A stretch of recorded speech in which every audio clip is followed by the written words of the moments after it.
Now see, charitable trust में usually दो type के सम आते हैं, ओके। या तो क्या है, पूरा कंप्यूटेशन ऑफ टोटल इनकम का सम आएगा, या फिर एग्जिट टैक्स, ओके। तो मैंने भी क्या किया, एक सम एग्जिट टैक्स का लिया है, एक सम कंप्यूटेशन का लिया है, ओके। तो ये दो टाइप के सम एक्सपेक्टेड है। तो सी, पहला क्वेश्चन अपना है वो कंप्यूटेशन ऑफ टोटल इनकम का, total income of the trust. लेकिन सी, ये सम सॉल्व करने के पहले है ना, ऐसे तो क्वेश्चन सॉल्विंग के सेशन में जो भी बैठा हूं उससे अज्यूम क्या किया जाता है कि उससे सब थियरी पढ़ा हुआ है। लेकिन फिर भी I don't want to take things for granted, इसलिए मैं तुमको है ना चैरिटेबल ट्रस्ट की इनकम कंप्यूटेशन का बेसिक फॉर्मेट बना देता हूं, फिर मैं सम चालू करूंगा, ओके। तो सी हियर, कभी भी कोई ट्रस्ट की इनकम कंप्यूट करनी है तो उसका ऐसा एक स्टेटमेंट बनाना पड़ेगा, ओके। अभी स्टेटमेंट में सी, सबसे पहले अपने को ऊपर देखते हैं जो मैं हाईलाइट कर रहा हूं, स्टार्टिंग में तो है ना ट्रस्ट की जितनी भी इनकम से वो लाइन से लिखनी है। फिर उसके बाद ये सब एग्जेम्पशन चालू हो जाता है। ट्रस्ट की इनकम एग्जाम करने का सेक्शन क्या है, सेक्शन 11 एंड 12, ओके। एंड फिर उसके बाद कुछ ऐड करके भी है, वो बताता हूँ एक एक करके। तो सी, सबसे पहले क्वेश्चन में अगर ऐसा दिया हो ना, income from property held under trust, वो सबसे स्टार्टिंग में लिख दो, ओके। मीन्स ऐसे कुछ भी इनकम दे सकते हैं, लेकिन यूजुअली इन लोग इस टाइप की इनकम ट्रस्ट के क्वेश्चन में देते हैं। तो फर्स्ट इनकम क्या था, income from property held under trust, और उसका जो भी अमाउंट दिया ऊपर लिख दो यहाँ पर। देन आगे क्या लिखा, इनकम फ्रॉम इंसिडेंटल बिजनेस। तो उसी ट्रस्ट के लिए रूल क्या है, ट्रस्ट अगर कोई बिजनेस करती है तो business should be incidental to achievement of the objects of the trust, उसका सेपरेट सेट ऑफ बुक्स भी मेंटेन करना पड़ेगा। और अगर बिजनेस इंसिडेंटल है, separate set of books maintain किया है, देन वो इनकम एलिजिबल एग्जेम्पशन के लिए, एंड वंस एलिजिबल उसको इधर ऊपर लिख देंगे। दैट मीन्स सी, अगर ट्रस्ट ने कोई ऐसा इनकम बिजनेस किया है which is not incidental to the achievement of objects of the trust, then वैसी इनकम एग्जाम नहीं है एलिजिबल, वैसी इनकम एलिजिबल नहीं है एग्जेम्पशन के लिए। तो उसको अपने को लास्ट में लिखना पड़ेगा, देखो इधर। और लास्ट में क्यों लिखा है मालूम है, क्योंकि उसको मैं एकदम टॉप में लिख दूंगा यहाँ पर, तो उसमें वो 15% का एग्जेम्पशन मिल जाएगा। और मैं कह रहा हूँ ना कि अगर ट्रस्ट का कोई ऐसा बिजनेस है विच इज़ नॉट इंसिडेंटल, या फिर इंसिडेंटल है तो separate set of books maintain नहीं किया है, तो एग्जेम्पशन के लिए एलिजिबल ही नहीं है। और एलिजिबल नहीं है तो ऊपर मत लिखो उसको, ये तो ऊपर मत लिखना, कहाँ पर लिखना, एकदम लास्ट में। तो सी, इसको भी मैं हाईलाइट कर लेता हूँ, नॉन इंसिडेंटल बिजनेस इनकम, या फिर इंसिडेंटल बिजनेस है बट उसका सेपरेट बुक्स मेंटेन नहीं किया है, तो उसको लास्ट में लिखना चाहिए। लास्ट में लिखने का लॉजिक क्या है, उसमें गलती से अपने 15% एग्जेम्पशन ले लेंगे तो भूल हो जाएगी, इससे उसको शुरुआत में लिखो ही मत, एकदम लास्ट में लिखना चाहिए। तो ये बिजनेस इनकम का इफेक्ट हो गया। फिर हाँ, कुछ नहीं दिया ना क्वेश्चन में, खाली ऐसा बोला बिजनेस इनकम, तो we have to assume it is incidental और separate set of books maintained है। फिर ट्रस्ट का एग्रीकल्चर इनकम हुआ तो उसको लिख देना, लेकिन उसका अमाउंट डैश आएगा, क्योंकि सी, चैरिटेबल ट्रस्ट को सेक्शन 10 में से कुछ भी एग्जेम्पशन नहीं मिलता, लेकिन 10(1) का एग्जेम्पशन मिलता है एग्रीकल्चर इनकम, और वो एग्जेम्प्ट है तो उसका अमाउंट ऊपर डालना ही मत, ओके। सी, एग्जाम तो ये सब भी है, लेकिन ये सब का एग्जेम्पशन कब मिलेगा, if applied for charitable purpose. लेकिन agriculture income is exempt irrespective of whether it is applied और नॉट अप्लाइड, तो इसलिए उसको स्टार्टिंग में डैश कर देना चाहिए। फिर लाइन से देखो, मैंने 3 डोनेशंस दिए। See, donations can be of 3 types, corpus donation, normal donation, anonymous donation. Corpus donation हुआ ना तो उसको इनकम ही नहीं गिनते, क्योंकि कॉर्पस डोनेशन जिसने भी दिया है उसमें स्पेसिफिक कंडीशन है, स्पेसिफिक डायरेक्शन है कि ये डोनेशन इसी पर्पस के लिए यूज़ करना है। और अगर डोनेशन देने वाला एक कंडीशन रखता है कि ये पैसा इसी पर्पस के लिए यूज़ करना है, तो अपने सिर पे एक लाइबिलिटी की तरह सवार है, तो उसको अकाउंटिंग सेंस में ना इनकम नहीं बोलते, लाइबिलिटी बोलते। और लाइबिलिटी तो बैलेंस शीट आइटम हो गया, और लाइबिलिटी पे थोड़ी ना टैक्स आता है, tax is on the income. तो कॉर्पस डोनेशन को इनकम ही मत ट्रीट करो, और इनकम नहीं ट्रीट करूंगा ना तो उसको देखो मैं ऊपर डैश कर दूंगा, ये देखो इधर डैश। एक्चुअली इधर नहीं लिखते तो भी चलता है, लेकिन इट्स बेटर हम लोग प्रेजेंटेशन में दिखा देंगे कॉर्पस डोनेशन, लेकिन उसको डैश करने का रीजन क्या है, वो इनकम ही नहीं है, it will be treated as a liability. लेकिन उसके लिए शर्त है, it should be invested in specified security, specified under section 11(5). तो अगर वो 11(5) वाली सिक्योरिटी में इन्वेस्टेड है ना प्रॉपरली, तो उसको इनकम ट्रीट नहीं करेंगे, ऊपर डैश कर देंगे। दैट मीन्स टेल मी, अगर कॉर्पस डोनेशन दिया है क्वेश्चन में और उसको इन्वेस्ट नहीं किया प्रॉपरली 11(5) के हिसाब से, तो वो उसको इनकम मान के टैक्सेबल कर देंगे, और फुल्ली टैक्सेबल। और फुल्ली टैक्सेबल मतलब उसको देखो नीचे डालना पड़ेगा, नीचे इधर, उसको ऊपर डालना ही मत। If corpus donation is not invested in specified security, तो उसको इनकम ट्रीट करके टैक्सेबल करना है। ऊपर डैश वाला ट्रीटमेंट नहीं मिलेगा, उसको नीचे लेना पड़ेगा। सी नीचे मेरे स्टेटमेंट में दिख नहीं रहा है, लेकिन मैं कह रहा हूं ना, उसको नीचे इधर अलग से ऐड करना पड़ेगा। If corpus is not invested, और नीचे क्यों ऐड करना है, क्योंकि फिर ऐसी इनकम को एग्जेम्पशन भी नहीं मिलता है। ओके, बट खाली कॉर्पस डोनेशन दिया, we can easily assume it is invested in specified security, ऊपर लिख के डैश कर दो। फिर नॉर्मल डोनेशन, उसका तो अमाउंट ऊपर लिखना ही पड़ेगा, फुल अमाउंट।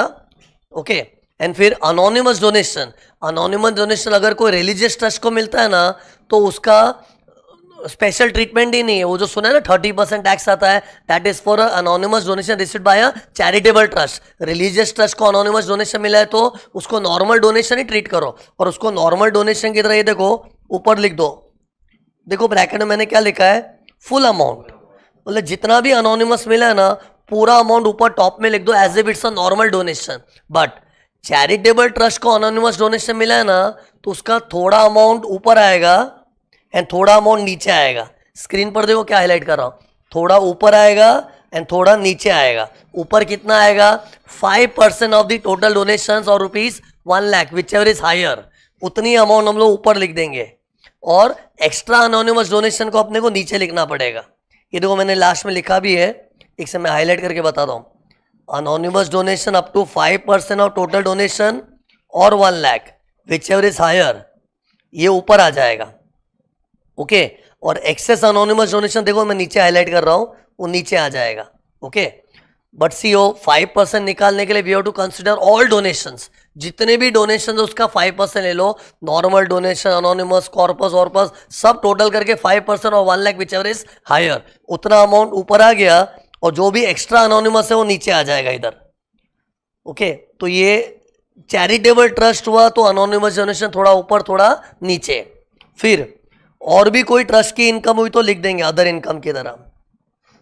सी ऐसे इनकम के नाम पे कुछ भी दे सकते हैं, लेकिन मैंने जो भी यूजुअली सम्स पे इनकम देते हैं उसकी लिस्ट ऊपर बना के बताई है। ओके, और एक चीज नोटिस करना, सबका अमाउंट डाला ही है, खाली इंपॉर्टेंट क्या है पता है मेरे हिसाब से, एग्रीकल्चर इनकम को डैश करना, कॉर्पस डोनेशन को भी डैश करना इफ इन्वेस्टेड, और अनोनिमस डोनेशन का भी इंपॉर्टेंस है कि वो पूरा मत लिखना, 5% और 1 लाख विच इज हायर वाला अमाउंट ही लिखना। बाकी तो मैंने जो भी क्वेश्चन में दिया एज इट इज अमाउंट लिखे हुए। फिर इस तरह से अपनी इनकम का टोटल कर देंगे, एंड फिर बाद में 15% एग्जाम, ये तो पता ही सबको। फिर लेस अप्लाइड, अप्लाइड मतलब समाज सेवा के लिए जो भी पैसा खर्च किया वो लेस करते आना है। बट इसका रूल क्या है, पेमेंट बेसिस, ये अक्रूवल बेसिस पे नहीं होगा। मीन्स अगर चैरिटेबल ट्रस्ट का कोई खर्चा अक्रू हो गया है, समाज सेवा का खर्चा अक्रू हो गया, पे नहीं किया है, तो पे नहीं किया तो उसको अप्लाइड नहीं क्लेम कर सकते, it is allowed on payment basis. खैर ऐसे अप्लाइड से रिलेटेड तो काफी इंपॉर्टेंट रूल्स है, वो मैंने तुमको रिवीजन लेक्चर में बताया था, रेगुलर लेक्चर में बताया था। फिर अगर ट्रस्ट ने कुछ इनकम अप्लाई नहीं की है, उसका reason because it is not received, तो उसको लेस कर सकते हैं, क्योंकि मजबूरी है, इनकम मिली नहीं तो उसको अप्लाई कैसे करेंगे। लेकिन उसके लिए फॉर्म भरना पड़ता है, form number 9A, at least 2 months prior to the due date of filing return. Okay, और वो फॉर्म भर दिया तो एक बार का एग्जाम्शन मिल जाता है। इसको बोलते क्या बोलते हैं, डीम्ड एप्लीकेशन। डीम्ड एप्लीकेशन मतलब it will be deemed to be applied. Okay, and फिर अगर चैरिटेबल ट्रस्ट ने कोई इनकम अप्लाई नहीं की है because of some other genuine reason, other genuine reason मतलब रिसीव हो चुका है लेकिन हो सकता है लास्ट डे को रिसीव हुआ है, तो लास्ट डे को रिसीव हुआ, ऐसा रिसीव क्या काम का, उसको हम लोग यूज ही नहीं कर पाएंगे समाज सेवा पे, तो वो अदर जेन्यून रीजन हो गया, तो वो भी इधर लेस करने मिलेगा। इन शॉर्ट 2 केसेस में है ना, इनकम अप्लाई नहीं हुई है लेकिन it is deemed to be applied. Reason क्या था, एक ऐसी इनकम है जो रिसीव ही नहीं हुई तो अप्लाई करना पॉसिबल नहीं है, दूसरे में कोई दूसरा जेन्यून रीजन है, may be it is received on the last day of the year, लेकिन दोनों में कंडीशन क्या, फॉर्म नंबर 9A सबमिट करना पड़ता है at least 2 months prior to the due date of filing return. Okay, फिर अगर कोई इनकम अप्लाई नहीं की है because it is accumulated of future purpose, तो ये भी एग्जाम कर सकते हैं, लेकिन उसके लिए फॉर्म नंबर 10 सबमिट करना पड़ता है at least 2 months prior to the due date of filing return, और accumulated income should be invested in specified security, return should be filed on time, then अपने को ये सब अक्यूमुलेटेड का भी एग्जाम्शन मिलेगा। और वो फॉर्म नंबर 10 में अपने को पर्पस भी बताना है कि किस पर्पस के लिए अक्यूमुलेट कर रहे हो, पीरियड भी बताना है, period should be maximum 5 years। और ये सब इनकम है ना, अप्लाई नहीं होते हुए भी गवर्नमेंट ने एग्जेम्पशन तो दिया है, लेकिन फ्यूचर में धोखाधड़ी की तो एग्जेम्पशन विड्रॉ हो जाएगा। और जब एग्जेम्पशन विड्रॉ होता है ना तो फ्यूचर में नीचे आता है, देखो इधर, मतलब जैसे ये चीज का हमने अभी तो एग्जेम्पशन क्लेम कर लिया, लेकिन फ्यूचर में हमने प्रॉपरली यूज नहीं किया तो फ्यूचर में एग्जेम्पशन विड्रॉ हो जाएगा। और जब एग्जेम्पशन विड्रॉ होता है तो उसको इनकम में जोड़ते हैं, लेकिन कहाँ जोड़ते हैं, ये देखो लास्ट में जोड़ते हैं, इधर दिख रहा है पास्ट एग्जेम्पशन विड्रॉन, इधर आता है सब। सो ये बेसिक स्ट्रक्चर था चैरिटेबल ट्रस्ट की कंप्यूटेशन का। ओके, इसके बेसिस पे let us solve this question now. Means अभी मैं डिस्कस करूंगा ना सम, अपने माइंड में ये फॉर्मेट लेके चलना। Read, Seva Niketan charitable trust registered under section 12A(b) runs an education institution which is engaged solely in education and a hospital for the treatment of persons suffering from mental disorder solely for philanthropic purpose। philanthropic purpose मतलब fully charitable purpose के लिए। Okay okay, सी कभी भी question में ये दिया होता है ना, एजुकेशन इंस्टीट्यूशन और हॉस्पिटल, ओके, तो उन लोग को पता है सेक्शन 1023C में एग्जेम्पशन मिलता है। तो सी 1023C अगर तुम लोग को याद नहीं होगा तो देखो बता देता हूँ, ये 1023C में ऐसा था कि अगर कोई हॉस्पिटल या एजुकेशन इंस्टीट्यूशन है which is solely for hospital education purpose and it is non profit making organisation and if it is fully finance by government या फिर सब्सटेंशियली फाइनेंस, तो एग्जेम्प्ट है। और अगर फुल्ली फाइनेंस या सब्सटेंशियली फाइनेंस बाय गवर्नमेंट नहीं है, मतलब गवर्नमेंट फाइनेंस नहीं है, तो उसका receipt should not be more than 5 crore। तो ऐसे केस में उसकी इनकम फुल्ली एग्जेम्प्ट है अंडर सेक्शन 1023C। तो ये नॉलेज यूज करके देखते हैं ना। लुक, ये नॉलेज है अपना, मैंने पढ़ाया था तुम लोगों को पहले, अब ये यूज करके देखो। इधर अपने क्वेश्चन में ऐसा बोला है ये ट्रस्ट सेवा निकेतन वाली फुल्ली फाइनेंस या सब्सटेंशियली फाइनेंस बाय गवर्नमेंट है, नहीं ऐसा तो बोला ही नहीं है, तो अपना ये वाला रूल तो यूज नहीं कर पाएंगे हम लोग। ओके, लेकिन इधर देखो और लिखा है, दूसरा शर्त क्या है, अगर फाइनेंस बाय गवर्नमेंट नहीं है तो उसका receipt should not be more than 5 crore। 5 crore से कम रिसीट हुआ तो भी एग्जेम्पशन मिल जाता है। और 1023C का एग्जेम्पशन कैसा है मालूम है, विदाउट एनी कंडीशंस, मतलब डायरेक्टली इनकम एग्जेम्प्ट हो जाएगी। तो सी 5 crore से ज्यादा हो रहा है कि नहीं, अपने को चेक करना पड़ेगा। रीड, फर्स्ट पॉइंट में दिया है क्वेश्चन में, देखो ना first point, the total receipts of the trust for the previous year 23-24 for education institution is 3.1 crore and for hospital it is 3.4 crore। तो अपने को ऐड करके चेक करना चाहिए। ओके, सी इन लोग का एजुकेशन इंस्टीट्यूशन हॉस्पिटल दोनों है ना, और एजुकेशन इंस्टीट्यूशन से रिसीट कितना हुआ 3.1 और हॉस्पिटल से कितना हुआ है 3.4, टोटल करके देखो कितना है। Is it less than equal to 5 crore? No, it is 6.5 crore। तो इन लोग को 1023C का एग्जेम्पशन नहीं मिलेगा, 1023C के लिए एलिजिबल नहीं है। ये आरटीबी में इन लोग ने ना ये वाला क्वेश्चन है ना MCQ के फॉर्म में पूछा था, मैंने इसको एक कंप्यूटेशन जैसा फॉर्म बना दिया, मैंने थोड़े मॉडिफिकेशन इस तरह से करे ताकि मैं अच्छी तरह पढ़ा पाऊँ। बाकी एक्चुअल आरटीपी का जो क्वेश्चन है ना, this question it is in the form of an MCQ। तो इन लोगों ने MCQ में पॉइंट डाला भी है कि whether this trust will be eligible for exemption under section 1023C। तो उसमें अलग अलग ऑप्शंस दिए थे, तो उसमें राइट ऑप्शन क्या था, no, because the aggregate receipts from education institution and hospital is exceeding 5 crore, इसलिए it is not eligible for 1023C। खैर 1023C में एग्जेम्प्ट हो जाते ना तो अपने को सम सॉल्व करने का मजा ही खत्म हो जाता। सी 1023C में तो पूरा एग्जेम्प्ट है, उधर अप्लाइड नॉट अप्लाइड का मगजमारी नहीं है ना, तो वैसा तो सम बनाएंगे भी नहीं इन लोग। ओके, सम इन लोग कैसा बनाएंगे, 1023C में 5 crore के अंदर होके फुल्ली एग्जेम्प्ट और ऐसा सम बनाएंगे नहीं। ओके, तो सी ये फर्स्ट पॉइंट हो गया, ये total receipt. Then second point, तो इसको डालना कहाँ है, इसको ऊपर इनकम में ले लेंगे। देखो फॉर्मेट देखते हैं वहाँ, इसको स्टार्टिंग में ऊपर इनकम में डालना पड़ेगा, ऊपर टॉप में। फिर सेकेंड पॉइंट देखना, वॉलेंट्री कॉन्ट्रीब्यूशन मतलब donations included in one above, मतलब डोनेशन का अमाउंट है ना इसके अंदर इंक्लूडेड है, याद रखना। बट अपने को डोनेशन अलग से दिखाना पड़ेगा, तो we will do one thing, donations को अलग से दिखाएंगे और इसको अदर रिसीट्स की तरह दिखा देंगे, अदर रिसीट्स की तरह। तो सी डोनेशन का अमाउंट कितना है, अमाउंटेड टू रुपीज 105 लैक्स, उसमें कॉर्पस डोनेशन कितना है 55 लैक्स, और एक कॉर्पस डोनेशन किस पर्पस के लिए मिला, for purchase of building, and anonymous donation भी दिया, ओके। तो see let me underline this, corpus donation 55 lakhs है, अनोनिमस डोनेशन 20 लैक्स है, तो बचा हुआ हो जाएगा अदर डोनेशंस। और वैसे भी सी डोनेशन 3 टाइप के ही होते हैं, नॉर्मल, कॉर्पस, अनोनिमस। तो इधर कॉर्पस 55 है, अनोनिमस 20 है, तो नॉर्मल डोनेशन कितना हो गया, 105 माइनस 55 माइनस 20 करो तो 30 लैक्स ना, तो 30 lakhs becomes your normal donations, okay. तो टेल मी इसका इफेक्ट कैसे आएगा, नॉर्मल डोनेशन को तो नॉर्मल अमाउंट लिख दो उसका, अनोनिमस के लिए अपने को फॉर्मूला यूज करना पड़ेगा, थोड़ा ऊपर आएगा थोड़ा नीचे, ओके।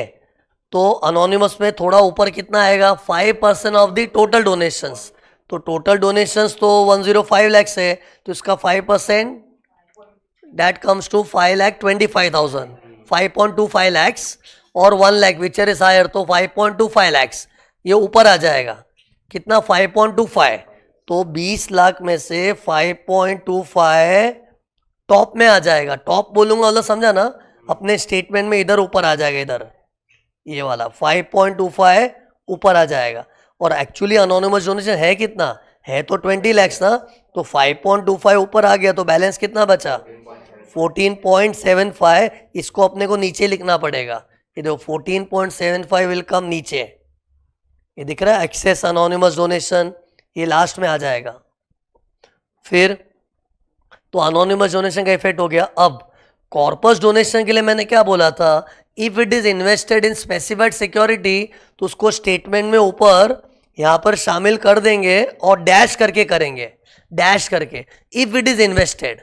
और सी यहां कुछ बोला नहीं, इधर क्या बोला, कॉर्पस डोनेशन मिला है ना, वेदर इट इज इन्वेस्टेड और नॉट कुछ बोला नहीं है, और अगर आगे भी कुछ नहीं बोला है ना, तो we can assume it is invested in specified security under section 11(5), और उसको स्टेटमेंट में डैश कर देंगे, लेकिन आगे कुछ नहीं बोला हो तो। लेकिन इस सम में बोला है, मुझे तो पता ही है ना सम, इस सम में आगे बोला हुआ है कि कॉर्पस डोनेशन को इन लोग ने स्पेसिफाइड सिक्योरिटीज में इन्वेस्ट किया है कि नहीं, वो बोला है, ओके। तो एक काम करता हूँ, उसका रेलेवेंट चीज अभी बता देता हूं ना मैं, ये देखो,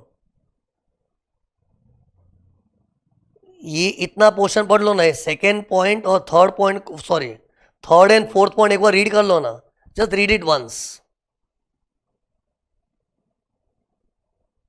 तुम लोग मन में रीड करो, फिर मैं डिस्कस करता हूं।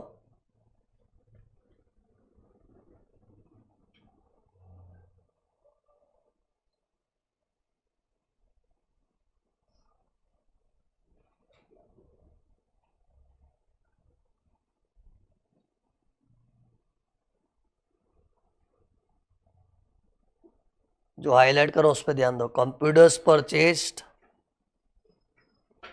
Out of corpus fund mentioned into above, फिर corpus donations invested in post office savings account, Canara bank fixed deposits, NBFC, इससे रिलेटेड कॉर्पस डोनेशन का और कोई इंफॉर्मेशन नहीं है, okay. So see, we have to basically check whether it is invested as per section 11(5) or not. तो सी पहले 11(5) में ना कौन सी इन्वेस्टमेंट्स है वो एक बार सेफ्टी के लिए तुम लोग याद कर लो, क्योंकि इस क्रम में वो नॉलेज टेस्ट हो रहा है। तो सी 11(5) में क्या क्या इन्वेस्टमेंट्स है मालूम, ये देखो, लुक हियर, 11(5) की इन्वेस्टमेंट्स की लिस्ट तुमको बताता हूँ, लुक हियर,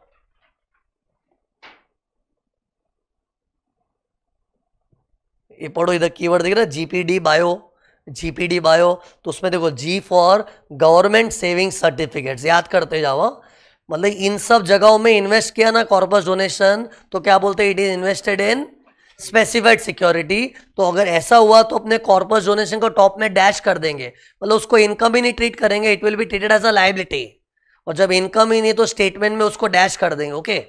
लेकिन कहाँ इन्वेस्ट करना चाहिए, कीवर्ड देखो ना, जीपीडी पे ध्यान दो, जीपीडी, तो जी क्या था, गवर्नमेंट सेविंग सर्टिफिकेट्स, फिर दूसरा जी है गवर्नमेंट सिक्योरिटीज, या तो गवर्नमेंट के सेविंग सर्टिफिकेट्स हो या फिर गवर्नमेंट की सिक्योरिटीज होने चाहिए, ओके।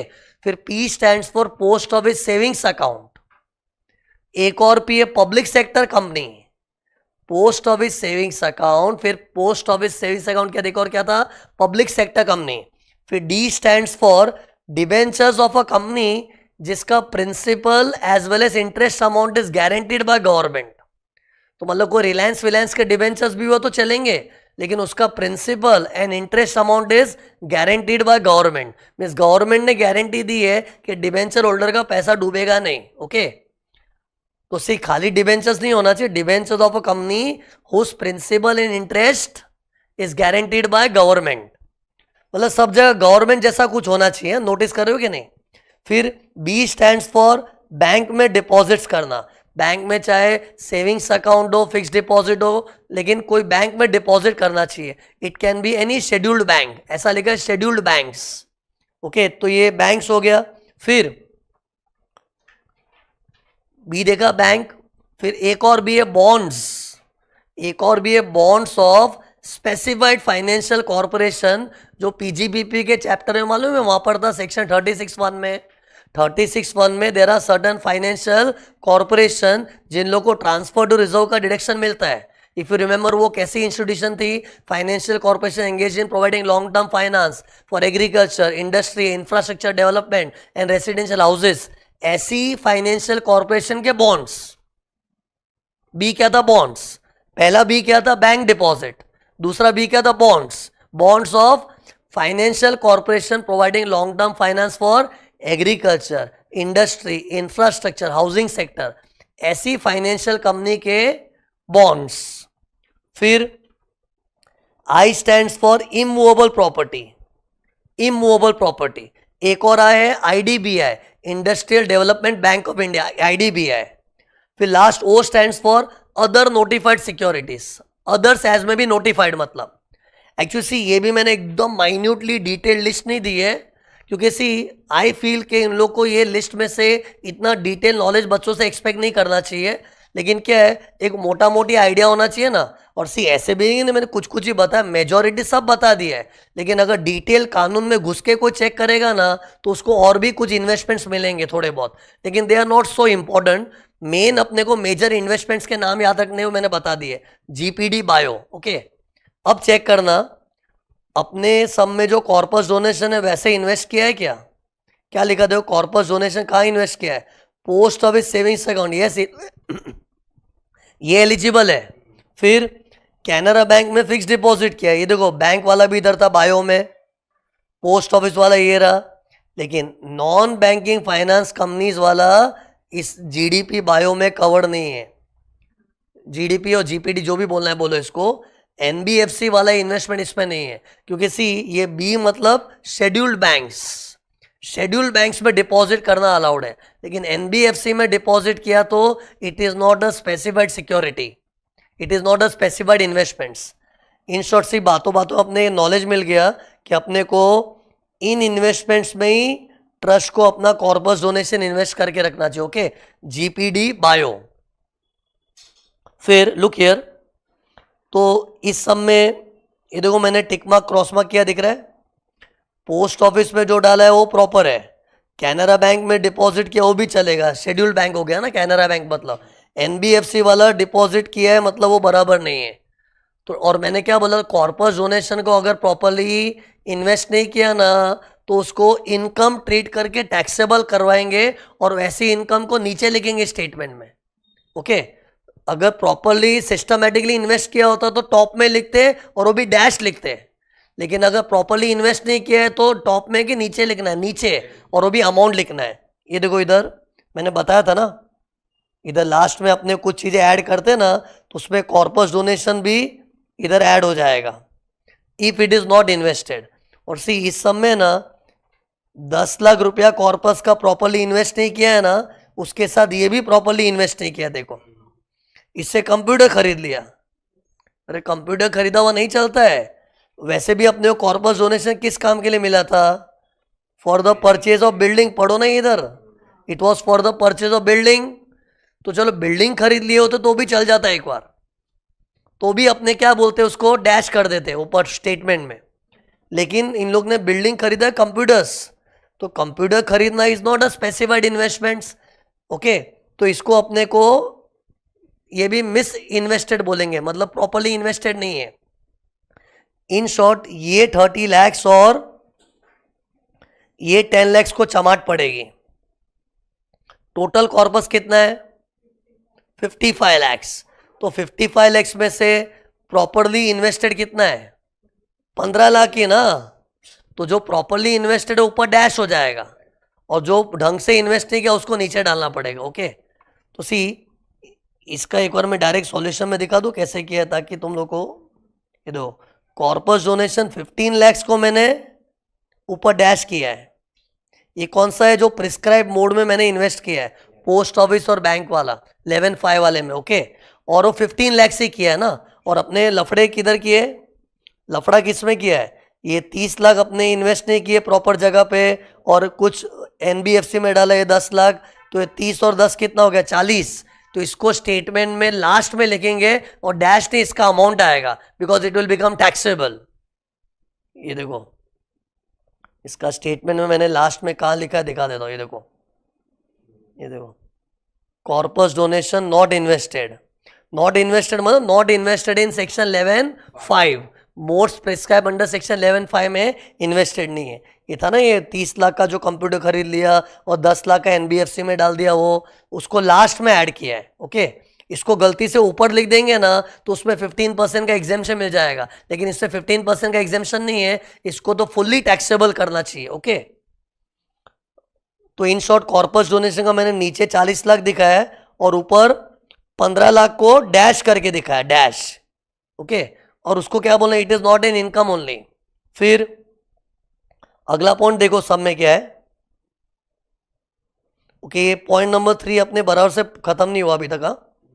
पॉइंट 3 क्या लिखा था, अरे पहले तो अपने कॉर्पस के पॉइंट ऑफ व्यू से पढ़ा था ना, पूरा पढ़ो। During 23-24 computers purchase for 80 lakhs। See charitable trust कभी भी कुछ खर्चा करती है ना तो उसको क्या बोलना चाहिए, अप्लाइड। और उसका इफेक्ट कहाँ आएगा, स्टेटमेंट में देखो अप्लाइड में आएगा। ओके, लेकिन अप्लाइड के रूल्स एंड रेगुलेशन माइंड में रखना। तो सी इसमें इन लोग ने 80 lakhs का कंप्यूटर खरीदा है तो ऐसे लग रहा है कि 80 lakhs अप्लाई हुआ है, लेकिन किस में से अप्लाई हुआ है, थोड़ा कॉर्पस में से, थोड़ा लोन में से, थोड़ा डोनेशन में से। तो सी कॉर्पस और लोन इज इनकम के लायबिलिटी, और लायबिलिटी अगर अप्लाई किया ना तो उसको अप्लाइड नहीं बोलते। और पता है अपने फॉर्मेट में ये जो हम लोग अप्लाइड बोलते हैं, अप्लाइड मतलब income applied for charitable purpose.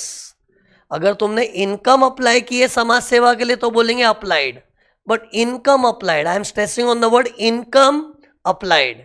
लेकिन अगर कॉर्पस और लोन को तुम अप्लाई करते हो तो इनकम ही नहीं है। मैंने बोला ना कॉर्पस डोनेशन को लायबिलिटी की नज़र से देखना चाहिए और लोन तो लायबिलिटी है ही। सिर्फ फर्क इतना, लोन अपने लिया है तो उसको चुकाने का टेंशन है, लेकिन कॉर्पस जिसने दिया है उसको एक पर्टिकुलर पर्पस में यूज करने का टेंशन है। लेकिन corpus as well as loan both are my income और लायबिलिटी। और लायबिलिटी अगर हमने यूज की तो उसका इनकम स्टेटमेंट में इफेक्ट नहीं आएगा। इधर अप्लाइड मतलब क्या है, income which is applied for समाज सेवा। तो सी कंप्यूटर परचेज को हम लोग चैरिटेबल पर्पस समझ सकते हैं, लेकिन इनकम अप्लाइड होना चाहिए ना। तो सी अपने सम में 80 lakhs में से एक से ना 80 lakhs में से ये तो लायबिलिटी था, ये भी लायबिलिटी अप्लाइड हो गया, लेकिन इसको बोलेंगे इनकम अप्लाइड। तो इसमें से अप्लाइड को खाली मतलब अप्लाइड में खाली 25 lakhs ही जाएगा। तो सी इधर मैंने मार्क करके रखा है, इसको अप्लाइड नहीं गिनेंगे, क्रॉस किया मतलब नहीं गिन सकते, और इसको भी अप्लाइड नहीं गिन सकते, और इसको अप्लाइड गिन सकते हैं। ओके, और लॉजिक क्या था, अप्लाइड गिनने के लिए income should B applied. Okay, yes doubt,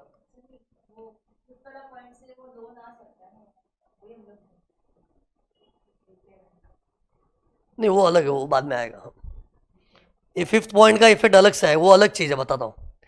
अभी तो अपने को ये अभी तो 80 lakhs इन लोग क्या बोल रहे हैं, 80 lakhs इन लोग ने लोन के पैसे से कंप्यूटर खरीदा है ना, तो लोन तो अपनी इनकम ही नहीं है। अपनी इनकम जब अप्लाई करते हैं तब बोल सकते हैं अप्लाइड, तब उसको लेस करने मिलता है। सी ये अप्लाइड का तुम लोग फंडा याद रखना, अपनी income we have to apply. तो loan and corpus fund both are not my income, इसलिए उसको अप्लाइड का दर्जा नहीं मिलेगा। ओके हाँ, लेकिन लोन को जब रीपे करते तब रीपे करने के लिए तो अपना खुद का इनकम ही यूज करना पड़ता है ना, तब वो अप्लाइड क्लेम कर सकते हैं, लेकिन रीपेमेंट भी 5 ईयर्स के अंदर होना चाहिए। ये तुमको लेटेस्ट अमेंडमेंट में मैंने लेक्चर से बताया था ना कि रीपेमेंट भी विद इन 5 ईयर्स होना चाहिए। 5 years from end of the year when the loan was used वाले ईयर के एंड से विद इन 5 ईयर्स रीपे करेंगे तो रीपेड को अप्लाइड बोल सकते, क्योंकि रीपे करने में अपनी इनकम इस्तेमाल हो रही है। ओके और जब जब अपनी इनकम इस्तेमाल हो रही है तो अप्लाइड बोल सकते हैं, लेकिन रीपेमेंट के टाइम ना, और अभी तो लोन लेके हमने कंप्यूटर खरीदा है तो ये तो हमने लाइबिलिटी यूज की है। कॉर्पस को भी हम लोग है ना अप्लाइड गिन सकते हैं जब कॉर्पस में री इन्वेस्ट कर देते हैं। ये भी अमेंडमेंट मैंने बताया था तुम लोग को। सी कॉर्पस आते टाइम उसको जब यूज किया ना तब तो क्या बोलते हैं लाइबिलिटी इस्तेमाल हुई है, इट्स नॉट इनकम अप्लाइड। लेकिन कॉर्पस खाली होने के बाद उस कॉर्पस में वापस पैसा डालते हैं ना तो अपनी इनकम से ही डालते है ना, तो वो अप्लाइड हो सकता है, लेकिन वो पॉइंट अभी नहीं आया है। अभी तो क्या है, एक कॉर्पस आया था, लोन आया था, उसको यूज कर दिया और वो तो अपनी इनकम ही नहीं है ना, इसलिए it can not be treated as applied.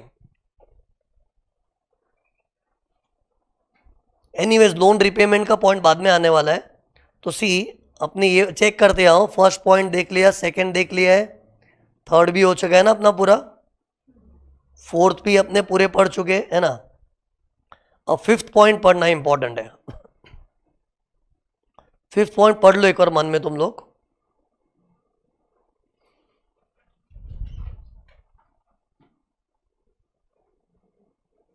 repaid loan of rupees 10 lakhs which was utilized for the purchase of furniture।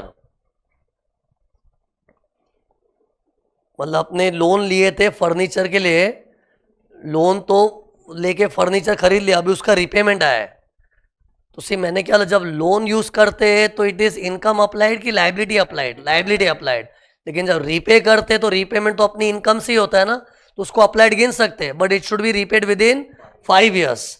तो वो हिसाब से चेक करोगे ना तो अपने लोन यूज कब किया था 1920 और उसका रीपेमेंट विद इन 5 ईयर्स होना चाहिए ना, तो विद इन 5 ईयर्स मतलब पहला ईयर कब खत्म होगा 21, 22, 23, ये तीसरा साल आ गया 24, 25, मतलब 31 मार्च 25 तक रीपे करेंगे ना तो it can be called as applied. Okay but इसमें बहुत इंपॉर्टेंट पॉइंट है सुनना, यूजुअली स्टूडेंट इसका क्या आंसर बोलेगा, हाँ लोन रीपेमेंट को हम लोग अप्लाइड गिन सकते हैं क्योंकि loan is repaid out of our income तो it will be treated as applied. लेकिन 31 मार्च 21 तक एक अलग रूल था। 31 मार्च 21 के पहले पुराना रूल था, वो तुमको नॉलेज बताना पड़ेगा क्योंकि इधर है ना कुछ ऐसा ईयर दिया है which belongs to a period before 1 April 21, वही 31 मार्च 21 मतलब 1 अप्रैल 21। और कभी भी 1 अप्रैल 21 के पहले लोन यूज हुआ होता है ना तो ये इंपॉर्टेंट पॉइंट है। यू नो पहले क्या होता था, जैसे ही लोन हम लोग यूज करते थे ना उसको अप्लाइड गिन लेते थे। अभी तो मैं बड़ा क्या बोल रहा हूं, अरे लोन अप्लाई किया तो इनकम थोड़ी हो, तो लाइबिलिटी अप्लाई हुई है, उसको अप्लाइड मत गिनो। ये देखो ऊपर मैंने लोन अप्लाइड को अप्लाइड गिना भी नहीं है क्योंकि मैंने लॉजिक क्या बताया, इनकम अप्लाइड होनी चाहिए। लेकिन ये रूल है ना 1 अप्रैल 21 से आया था। पहले क्या होता था, 1 अप्रैल 21 के पहले क्या होता था बताओ, लोन जब लेके हमने यूज किया ना उसको तुरंत अप्लाइड गिन लेते थे, विच इज टेक्निकली आज के रूल के हिसाब से रॉन्ग है। आज की थिंकिंग तो क्या है, अरे लोन तो इनकम ही नहीं है, अगर लोन का पैसा खर्च कर दिया तो उसको अप्लाइड गिनने का ही नहीं। लेकिन अभी रूल है ना, पहले क्या था, लोन जैसे लिया उसको यूज किया ना उसको हाथों हाथ अप्लाइड मिलता था, और पहले मतलब 1 अप्रैल 21 के पहले, और ये 1 अप्रैल 21 के पहले यूज हुआ था ना, तो इसको हम लोग ऑलरेडी अप्लाइड क्लेम कर चुके हैं। क्योंकि सोचो 1920 में जब हमने लोन यूज किया था वो तो लोन लेते ही यूज करते अप्लाइड दिखा दिया था, और अप्लाइड दिखा दिया तो मतलब अरे अप्लाइड दिखा मतलब समझते ना, इधर लेस कर लिया था, तो अभी दोबारा तो अप्लाई नहीं करने मिलेगा। मीन्स अभी हम लोग बोले नहीं रीपे किया तो वापस अप्लाई, तो डबल डिडक्शन हो जाएगा ना। तो in short see be careful, कभी भी 1 अप्रैल 21 डेट याद कर लो, 1 अप्रैल 21 के पहले का कोई लोन यूटिलाइजेशन होगा ना, तो माइंड में क्या आना चाहिए, ये तो पहले लोन यूज करते टाइम ही अप्लाइड दिखा दिया था, ओके और पहले अप्लाइड दिखा दिया तो ऐसे लोन का repayment can not be claimed again as applied, दोबारा सेकेंड टाइम डबल डिडक्शन हो जाएगा, ओके तो इसको फिर अप्लाइड में लेना है कि नहीं लेना है, नहीं ले सकते, ये देखो मैंने लिख के अप्लाइड में नहीं आएगा, ओके समझाए तो बताओ, अगर इधर 1920 के बदले 2122 होता या 2223 होता, अरे anything which is not before 1421, see before 1421 rule अलग था ना, तो डैट मीन उसके बाद तो रूल नया था, तो 2122 होता या 2223 होता, तो वो नए रूल के हिसाब से चलता, और नए रूल में क्या लोन इस्तेमाल करते तो अप्लाइड नहीं होता है, रीपेमेंट का अप्लाइड मिलता है, तब अपने को रीपेड का अप्लाइड ट्रीट कर सकते थे। तो सी इधर में थोड़ा सा चेंज कर दो ना, ये 1920 की जगह अगर मैं ऐसा कोई ईयर ले लूँ विच इज ऑन और आफ्टर 1421 से 21 22 22 23, तो रीपेमेंट को अप्लाइड गिन लो, बेस्ट ऐसे बाहर कर लो ना, लोन रीपेमेंट का पॉइंट आया ना, यू शुड चेक कि वो लोन रीपे तो अभी कर रहे, अच्छी बात है, लेकिन उसका इस्तेमाल कब हुआ था, अगर 1 अप्रैल 21 के पहले यूज हुआ था ना, तो लोन यूज होते टाइम ही अप्लाइड का बेनिफिट मिल गया था, तो अभी रीपेमेंट इग्नोर, और अगर वो लोन 1 अप्रैल 21 ऑन और आफ्टर डेट यूज हुआ था, तो लोन यूज का अप्लाइड में डायरेक्शन नहीं मिला था ना, तो रीपेमेंट का इफेक्ट आएगा एग्जेम्पशन में। ये मैंने एक्स्ट्रा पॉइंट डाला है, सी अभी तक जो भी पॉइंट है ना पूरा आरटीपी का ही था, as it is copy paste किया था मैंने, लेकिन कुछ कुछ एक्स्ट्रा पॉइंट डाले, जैसे ये पॉइंट एक्स्ट्रा डाल दिया मैंने, okay because it is important. फिर अगला पॉइंट देखो,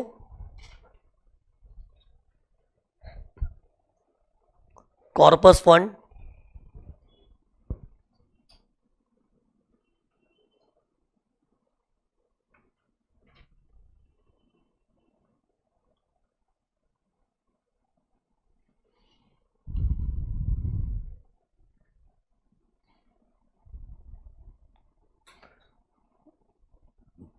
कॉर्पस का donation is same as loan, अभी अभी मैं लोन के लिए जो सिखाया था ना, पूरा सेम ट्रीटमेंट है कॉर्पस का, फर्क इतना है लोन को लायबिलिटी क्यों गिनते हैं, क्योंकि जिससे लिया उसको चुकाना है, और कॉर्पस को लायबिलिटी क्यों गिनते हैं, क्योंकि जिससे मिला है वो कोई पर्टिकुलर काम के लिए यूज करना है, और जब तक वो काम पे यूज नहीं करेंगे ना, तो अपने सिर पे टेंशन रहता है वो, ओके तो इसका लोन जैसा ही ट्रीटमेंट है।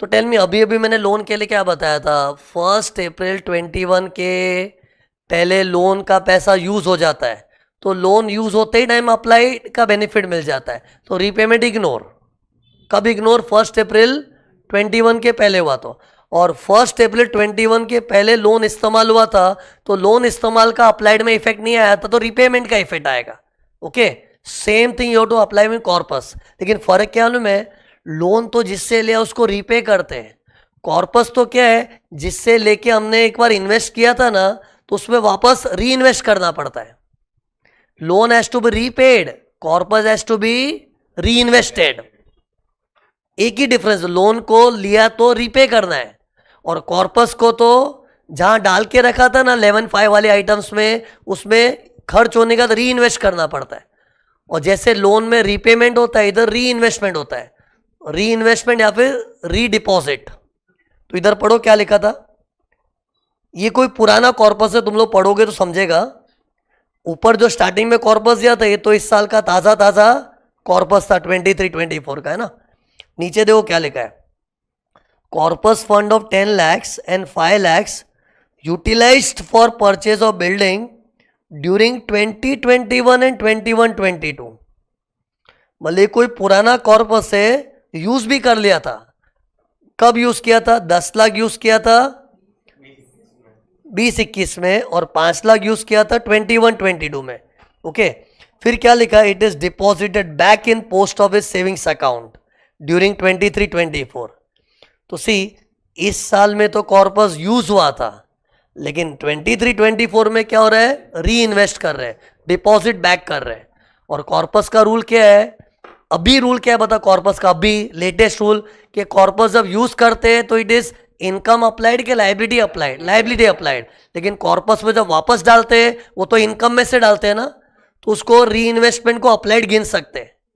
लेकिन पहले क्या होता था, 1 अप्रैल 21 के पहले, 1 अप्रैल 21 के पहले तो जब कॉर्पस यूज होता था ना तभी अप्लाइड हो जाता था।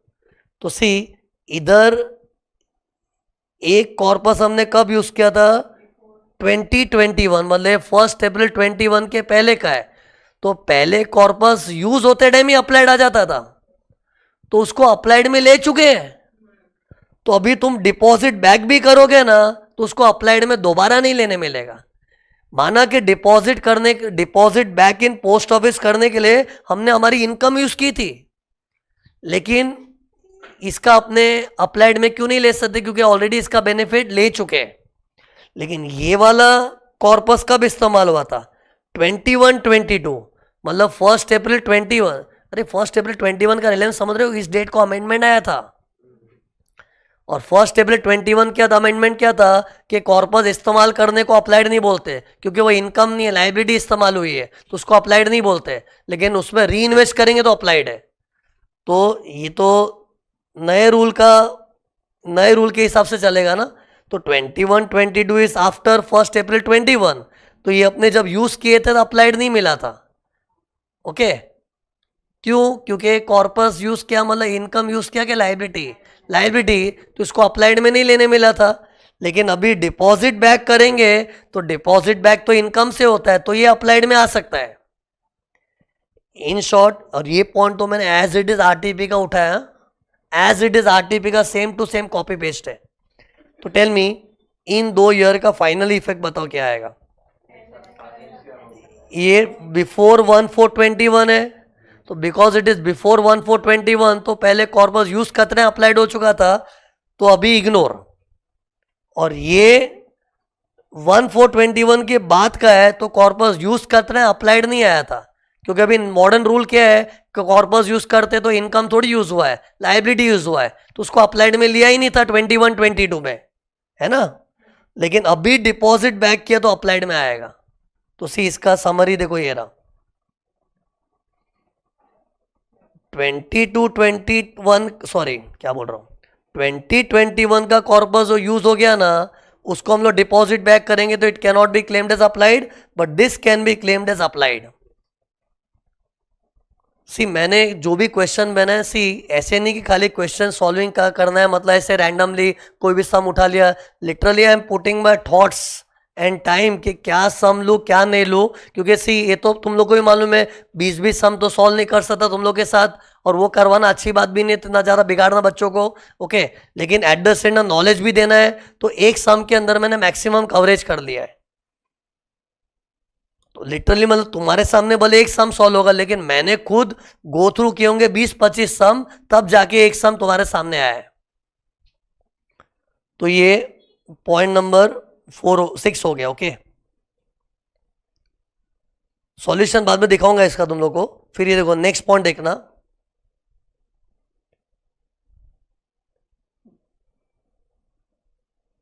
Payment of 4 lakhs to contractors during 22-23। ये अपना ईयर नहीं है, अपना ईयर तो 23-24 है ना, तो ये 22-23 का ट्रांजेक्शन है।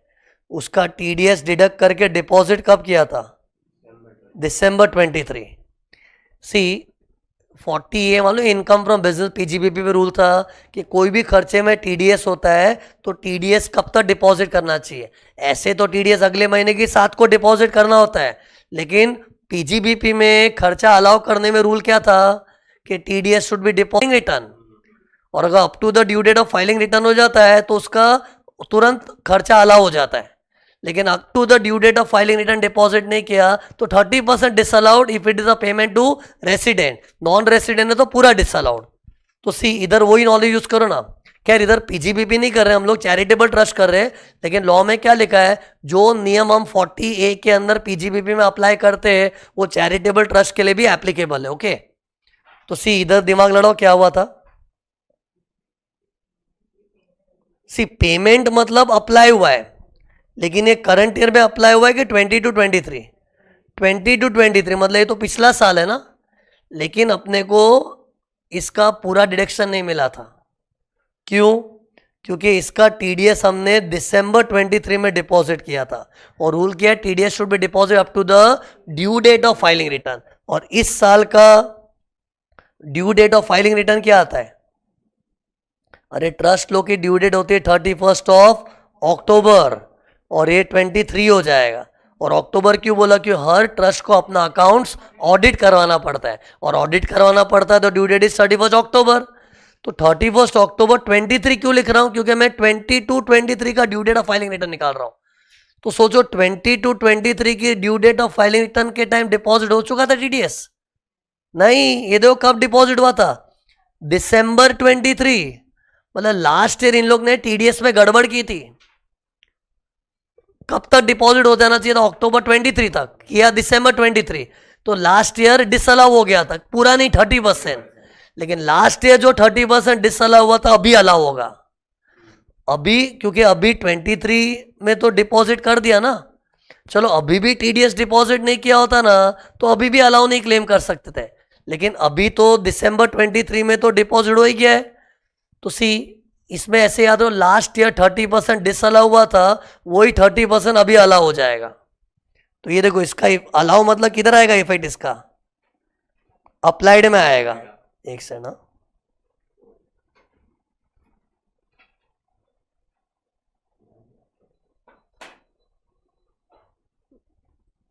एक से इधर लिख देता हूं मैं, 30% को अप्लाइड गिनेंगे हम लोग।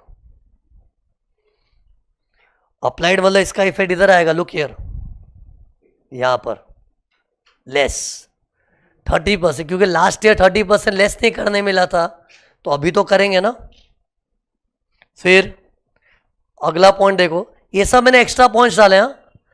बेसिक क्वेश्चन का ढांचा मैंने लेटेस्ट आरटीपी से उठाया है, तो उस बार ने आरटीपी का भी सफर हो गया अपना, एंड बाद में एक्स्ट्रा पॉइंट्स डाल दिया ताकि एग्जॉस्टिव क्वेश्चन बन गया। अब देखो नेक्स्ट पॉइंट क्या, पेमेंट ऑफ प्रोफेशनल फीस और rupees 2 lakhs by cross cheque. Okay, अब इधर भी एक रूल है 40A3 वाला, जो पीजीबीपी का रूल है इधर एप्लीकेबल होना चाहिए ना। तो रूल क्या था, 10,000 के ऊपर का कोई भी खर्चा अकाउंट पे ही चेक, ड्राफ्ट या ईसीएस से होना चाहिए, लेकिन इधर अकाउंट पे ही चेक ही क्रॉस चेक, तो इसको अप्लाइड में नहीं ले सकते। सिर्फ पेमेंट होता है ना, तो अपने को अप्लाइड का ही नॉलेज यूज करना चाहिए, और नॉलेज क्या यूज करना है कि अप्लाइड में लेना है कि नहीं लेना है। तो इसके लिए देखो मैंने क्या लिखा, अप्लाइड में नहीं लेना है, क्रॉस किया है ना। फिर अगला पॉइंट देखो, अगर क्रॉस चेक के बदले अकाउंट पे चेक होता तो हम लोग ले सकते थे इसको। whenever you find any transaction of payment, loan repayment, corpus री इन्वेस्टेड, ये सब में अप्लाइड का याद आना चाहिए। क्या बोला? पेमेंट्स, लोन रीपेमेंट, कॉर्पस री इन्वेस्टेड, ये सब में अप्लाइड का नॉलेज याद करना चाहिए। लेकिन लोन रीपेमेंट और कॉर्पस री इन्वेस्टमेंट 1/4/2021 वाला पॉइंट याद रखना। फिर देखो पॉइंट नंबर 9, देखो नेक्स्ट पॉइंट, इनकम और 12 lakhs could not be applied during 23-24 due to genuine reason. तो सी इधर अपना ये नॉलेज यूज करना है, if income is not applied due to genuine reason, तो उसको हम लोग लेस कर सकते हैं। लेकिन अपना ड्यूटी क्या बनता है, you have to inform government in form number 9A at least 2 months prior to the due date of filing return. तो अपने को चेक करना है कि due date of filing return के एटलीस्ट 2 months प्रायर इन्फॉर्म किया है। पढ़ो क्या लिखा था, trust has furnished form 9A in this regard on 31 October 24, means अपने 23-24 का ड्यू डेट क्या है, 31 अक्टूबर 24, लेकिन रूल क्या था, एटलीस्ट 2 months प्रायर इन्फॉर्म करना पड़ता है। लेकिन एटलीस्ट 2 months प्रायर मतलब अक्टूबर छोड़, सितंबर छोड़, 31 अगस्त तक सबमिट करना होता है फॉर्म नंबर 9A। लेकिन इन लोग ने 31 अगस्त तक किया है कि एकदम ड्यू डेट के लास्ट डेट पे किया है, ड्यू डेट की लास्ट डेट पे किया है, तो ये गलत किया है ना। लेकिन सुनो, इसके लिए सीबीडीटी ने सर्कुलर दिया है। सी वो at least 2 months prior to the due date form number 9 ने सबमिट करना पड़ता है। ये अमेंडमेंट था बजट 23 में, ये अमेंडमेंट था, लेकिन बजट आने के बाद सीबीडीटी ने सर्कुलर दिया था कि माना कि as per the latest amendment at least 2 months prior अपने को इन्फॉर्म करना पड़ता है इन फॉर्म नंबर 9 है, लेकिन even if at least 2 months prior inform नहीं हुआ है, लास्ट ड्यू डेट तक भी सबमिट हो गया ना, एग्जेम्पशन डिनाई नहीं होगा। This has been clarified by CBDT. तो सी इधर दो चीज कॉन्ट्राडिक्ट हो रही है ना। एक तरफ बजट में तो क्या रूल आया था, at least 2 months prior to the due date you have to submit form number 9 है, और जो इनकम अक्यूमुलेट करते हैं उसका form number 10 at least 2 months prior. Rule वही है, मीन्स कभी थियोरेटिकली लिखना पड़े तो लिखो ऐसा ही, एटलीस्ट 2 months प्रायर सबमिट करना पड़ता है। फिर बाद में ऐसा लिखना चाहिए, however as per the circular of CBD circular number 6/2023। Circular का भी नंबर होता है ना, सर्कुलर नंबर मतलब circular dated, sorry dated June 2023। उसमें एक रूल आया था कि even if due date of filing return तक भी फॉर्म सबमिट हो गया ना, जो कि एटलीस्ट 2 months है लेकिन चलेगा, ड्यू डेट तक कैसे भी सबमिट कर दो तो तुमको एग्जेम्पशन मिल जाएगा। Tell me at least due date तक तो होना ही चाहिए, वो चेक करो। टेल मी ये 31 अक्टूबर के बदले ऐसा होता तो 31 अक्टूबर के बाद सबमिट किया होता तो एग्जेम्पशन नहीं मिलेगा। ये मैं किस एग्जेम्पशन की बात कर रहा हूं मालूम है, ये देखो, could not be applied due to genuine reason. इसको ये देखो इधर लेते अपने, not applied due to genuine reason, इसको हम लोग क्या बोलते हैं, डीम्ड एप्लीकेशंस। तो अपने को बेनिफिट मिल जाएगा इसका, तो इसको इग्नोर करना है कि इफेक्ट आएगा, इसका आएगा। ये तो इसको डीम्ड एप्लीकेशन में ले सकते हैं हम लोग। तो सी इसके लिए एग्जाम में बहुत नोट लिखना। ये देखो मैंने डायरेक्ट नोट ही दिखा दिया तुम लोग को क्या लिखा है, मैंने भी अपने सॉल्यूशन में दिखाया, पढ़ो, ये पढ़ लो ना एक बार। As per finance act 2023 statement of accumulation in form 10 and statement of deemed application in form 9A should be furnished at least 2 months prior to the due date of filing return. However, as per CBDT circular, exemption for deemed application and accumulation cannot be denied. ये CBDT ने बोला है, if it is furnished up to the due date. मतलब इधर तो दो बात हो रही ना, बजट क्या बोलता है एटलीस्ट 2 months प्रायर, लेकिन सीबीडीटी का सर्कुलर क्या बोलता है up to the due date भी सबमिट किया तो चल जाएगा।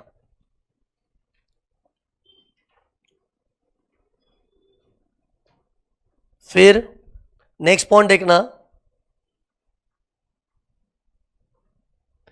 Income of ₹7 lakhs was applied for the benefit of trustee's son. See, applied means applied for public होना चाहिए, it should not be applied for author, trustee, substantial contributor. Substantial contributor means the one who donated more than 50,000, या फिर relative of author, trustee, substantial contributor, या फिर any concern where author, trustee, substantial contributor or his relative has a substantial interest. तो ये तो trustee के बेटे के लिए यूज किया ना, तो ट्रस्टी का बेटा उसका रिलेटिव है, तो ये इंटरेस्टेड पार्टी के लिए यूज किया है, तो इसको अप्लाइड में नहीं ले सकते। ये तो ऐसा बोला है अप्लाइड है, लेकिन हम लोग नहीं ले सकते ना, क्योंकि अपने अप्लाइड का डेफिनेशन क्या है, it should not be applied for author, trustee वगैरह वगैरह। तो इसको देखो मैंने क्या लिखा, अप्लाइड में नहीं ले सकते, क्रॉस किया ना उधर।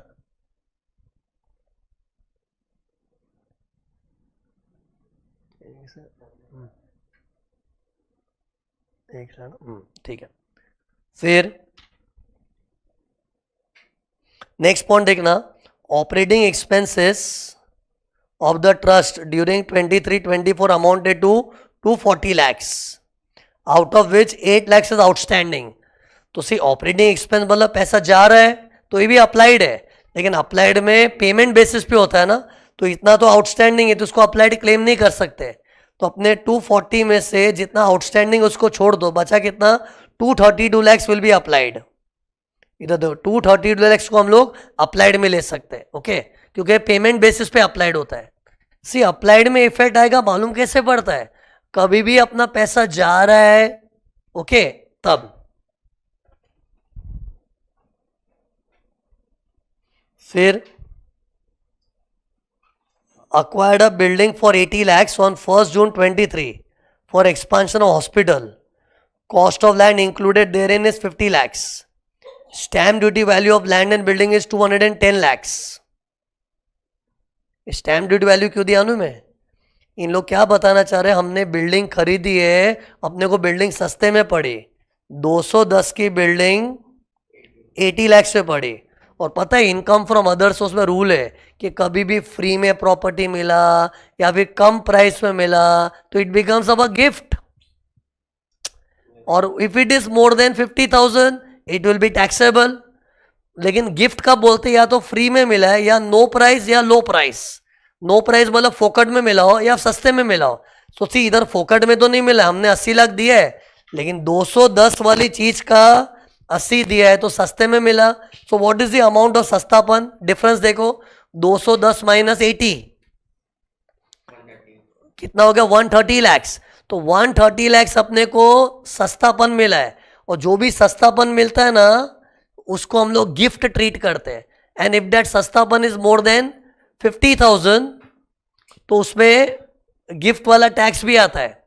लेकिन पता है charitable trust is an exception. Charitable trust को अगर कोई भी प्रॉपर्टी फ्री में मिली हो या फिर सस्ते में मिली हो या फिर वाइस वर्सा, चैरिटेबल ट्रस्ट ने किसी को प्रॉपर्टी फ्री में दी हो या सस्ते में दी हो, दोनों केस में गिफ्ट वाला provision is not attracted. See in general अगर मेरे जैसा कोई इंसान होता है, ट्रस्ट नहीं, मेरे जैसा इंसान अगर कोई प्रॉपर्टी फ्री में ले लेवे या सस्ते में मिल जावे तो उसमें गिफ्ट का प्रोविजन अट्रैक्ट होता है. But in case of a charitable trust anything risk, क्योंकि सी ट्रस्ट लोगों को तो फ्री में मिलता ही है, ट्रस्ट को फ्री में मिलना सस्ते में मिलना it's very natural. And vice versa also, trust का फ्री में देना किसी को सस्ते में देना इट्स वेरी नेचुरल, क्योंकि है ही चैरिटी करने वाले लोग ना, तो इन लोग की जिंदगी में फ्री पना होता ही है.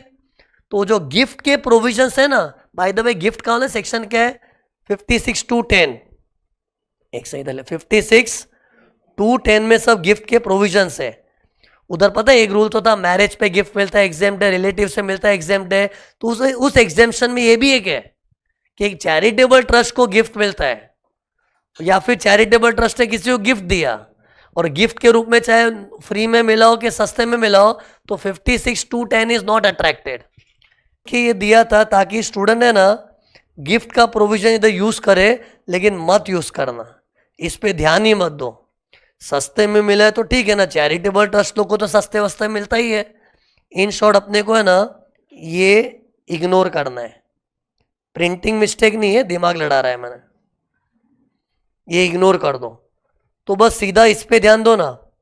80 लाख का बिल्डिंग खरीदा है, और बिल्डिंग खरीदा मतलब पैसा आ रहा है कि जा रहा है, तो ये अप्लाइड में आ जाएगा इधर.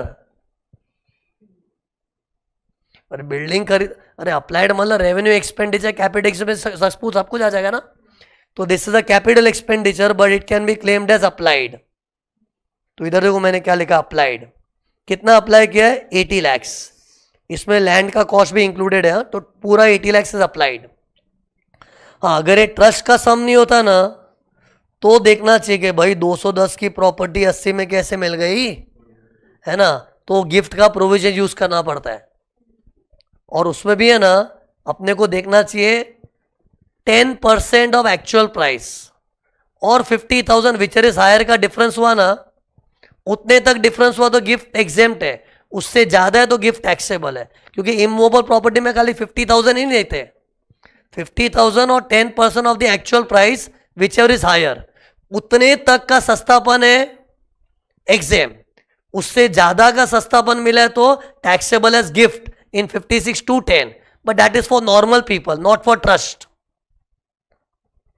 फिर excess expenditure over income in 20 to 23, मतलब लास्ट ईयर अपना इनकम से ज्यादा खर्चा हो गया था, मतलब इनकम कम थी, हमने अप्लाई ज्यादा कर लिया था 2 lakhs. तो एक तरह से इसको क्या बोले, लॉस है, लेकिन ब्रॉड फॉर लॉस का इधर सेट ऑफ वेट ऑफ नहीं मिलता है. सी लॉ में लिखा है कि एक्सेस एप्लीकेशन मतलब पिछले साल में तुमने जरूरत से ज्यादा समाज सेवा कर दी तो उसको करंट ईयर में एडजस्ट नहीं कर सकते. पहले मिलता था लेकिन अभी नहीं मिलता है. पहले मतलब पुराने दिनों में, अभी as per the latest rule it cannot be claimed as applied. नहीं तो पुराने दिनों में क्या होता था, पास्ट में अगर हमने कुछ ज़्यादा ही समाज सेवा पे खर्चा कर दिया तो एक्सेसिव खर्चा किया हुआ पास्ट का करंट ईयर में एडजस्ट कर सकते हैं अप्लाइड में, लेकिन अभी नहीं करने मिलता है। फिर amount paid to another trust by way of donation. See एक ट्रस्ट दूसरे ट्रस्ट को डोनेशन देते तो रूल क्या है, it should not be given as corpus, then it will be allowed as applied, but it should not be given as corpus. वो भी पूरा अप्लाइड नहीं, 85%। ये लेटेस्ट अमेंडमेंट था। ओके तो सी इधर हमने कितना डोनेशन दिया, 10 लाख, लेकिन उसमें से 2 lakhs is given as corpus. तो given as corpus can not be claimed as applied, तो 2 lakhs को हटा दो, बचा कितना 80 lakhs, सॉरी 8 lakhs का 85%। अभी 85% ही अप्लाइड लेने मिलता है एज पर लेटेस्ट अमेंडमेंट। पहले तो क्या जितना डोनेट किया पूरा अप्लाइड, तो इसका भी इफेक्ट अप्लाइड में आएगा। ये तो अप्लाइड टिक किया मतलब अप्लाइड में इसका इफेक्ट आएगा। कितने का, 8 lakhs का 85%। फिर नेक्स्ट पॉइंट देखो क्या है, 6 lakhs being amount set about in 20 to 23 for charitable purpose। मतलब अमाउंट सेट अपार्ट का मतलब क्या होता है, अक्यूमुलेटेड। अपने पता है बहुत बार इनकम अक्यूमुलेट करते हैं फॉर फ्यूचर चैरिटेबल पर्पस, जिसके लिए फॉर्म 10 सबमिट करना पड़ता है। तो अक्यूमुलेटेड को इन लोग सेट अपार्ट की तरह बोलते हैं, लेकिन ये सेट अपार्ट अक्यूमुलेट कब किया था, 20 to 23 में। ओके और अंडर सेक्शन 11(2) मतलब 11(2) में अक्यूमुलेट करने की परमिशन दी हुई है, और उसको यूज भी कर दिया 23-24 में। मीन्स गए साल जमा किया था, इस साल उसको यूज भी कर दिया, लेकिन कैसे यूज किया, for making donation to other trust. ये गलत किया है। एक रूल है, अक्यूमुलेटेड इनकम को है ना फ्यूचर में यूज करते तो डोनेट नहीं कर सकते। सी करंट ईयर की इनकम हाथों हाथ डोनेट किया तो अप्लाइड भी होता है, लेकिन एक तो तुम इनकम अक्यूमुलेट करते हो, तो अक्यूमुलेट करते टाइम फॉर्म नंबर 10 में जो पर्पस बोला ना, वही पर्पस के लिए यूज करना चाहिए। लेकिन अगर हमने उस पर्पस के लिए ना करके ऐसे किसी दूसरी संस्था को डोनेट कर दिया तो उसको मिस यूटिलाइज बोलते हैं। और अक्यूमुलेटेड इनकम को मिस यूज किया तो एग्जेम्पशन विड्रॉन। विड्रॉन मतलब क्या, 20 to 23 में एग्जेम्पशन मिला था, लेकिन 23-24 में गड़बड़ हो गया तो एग्जेम्पशन विड्रॉ हो जाएगा। तो अपने को तो अभी 23-24 में इंटरेस्ट है ना, और 23-24 में इसका एग्जेम्पशन विड्रॉ होगा। विड्रॉ क्यों हो रहा है, क्योंकि हमने अक्यूमुलेट की हुई इनकम का गैर इस्तेमाल किया है। अक्यूमुलेटेड इनकम को हमेशा स्पेसिफिक पर्पस के लिए यूज करना पड़ता है, और वो भी विद इन 5 years। पर्पस भी पीरियड भी स्पेसिफाई करना पड़ता है ना, लेकिन इधर डोनेट कर दिया ना, डोनेट करना तो अलाउड ही नहीं है। तो सी 20 to 23 में क्या हुआ था, उसमें तो एग्जेम्पशन मिला था अक्यूमुलेटेड इनकम का, लेकिन अपने 23-24 में एग्जेम्पशन विड्रॉ होगा। और पता है अपने फॉर्मेट में एग्जेम्पशन विड्रॉन किधर आता है, नीचे। पास्ट एग्जेम्पशन विड्रॉन का इफेक्ट नीचे आता है, क्योंकि इसको इधर टॉप में लिख दिया ना तो उसमें 15% का एग्जेम्पशन मिल जाएगा। और वैसे पुरानी इनकम का तो पास्ट में 15% एग्जेम्पशन हो चुका है ना, तो उसको ऊपर मत लिखना, नीचे डालना पड़ेगा।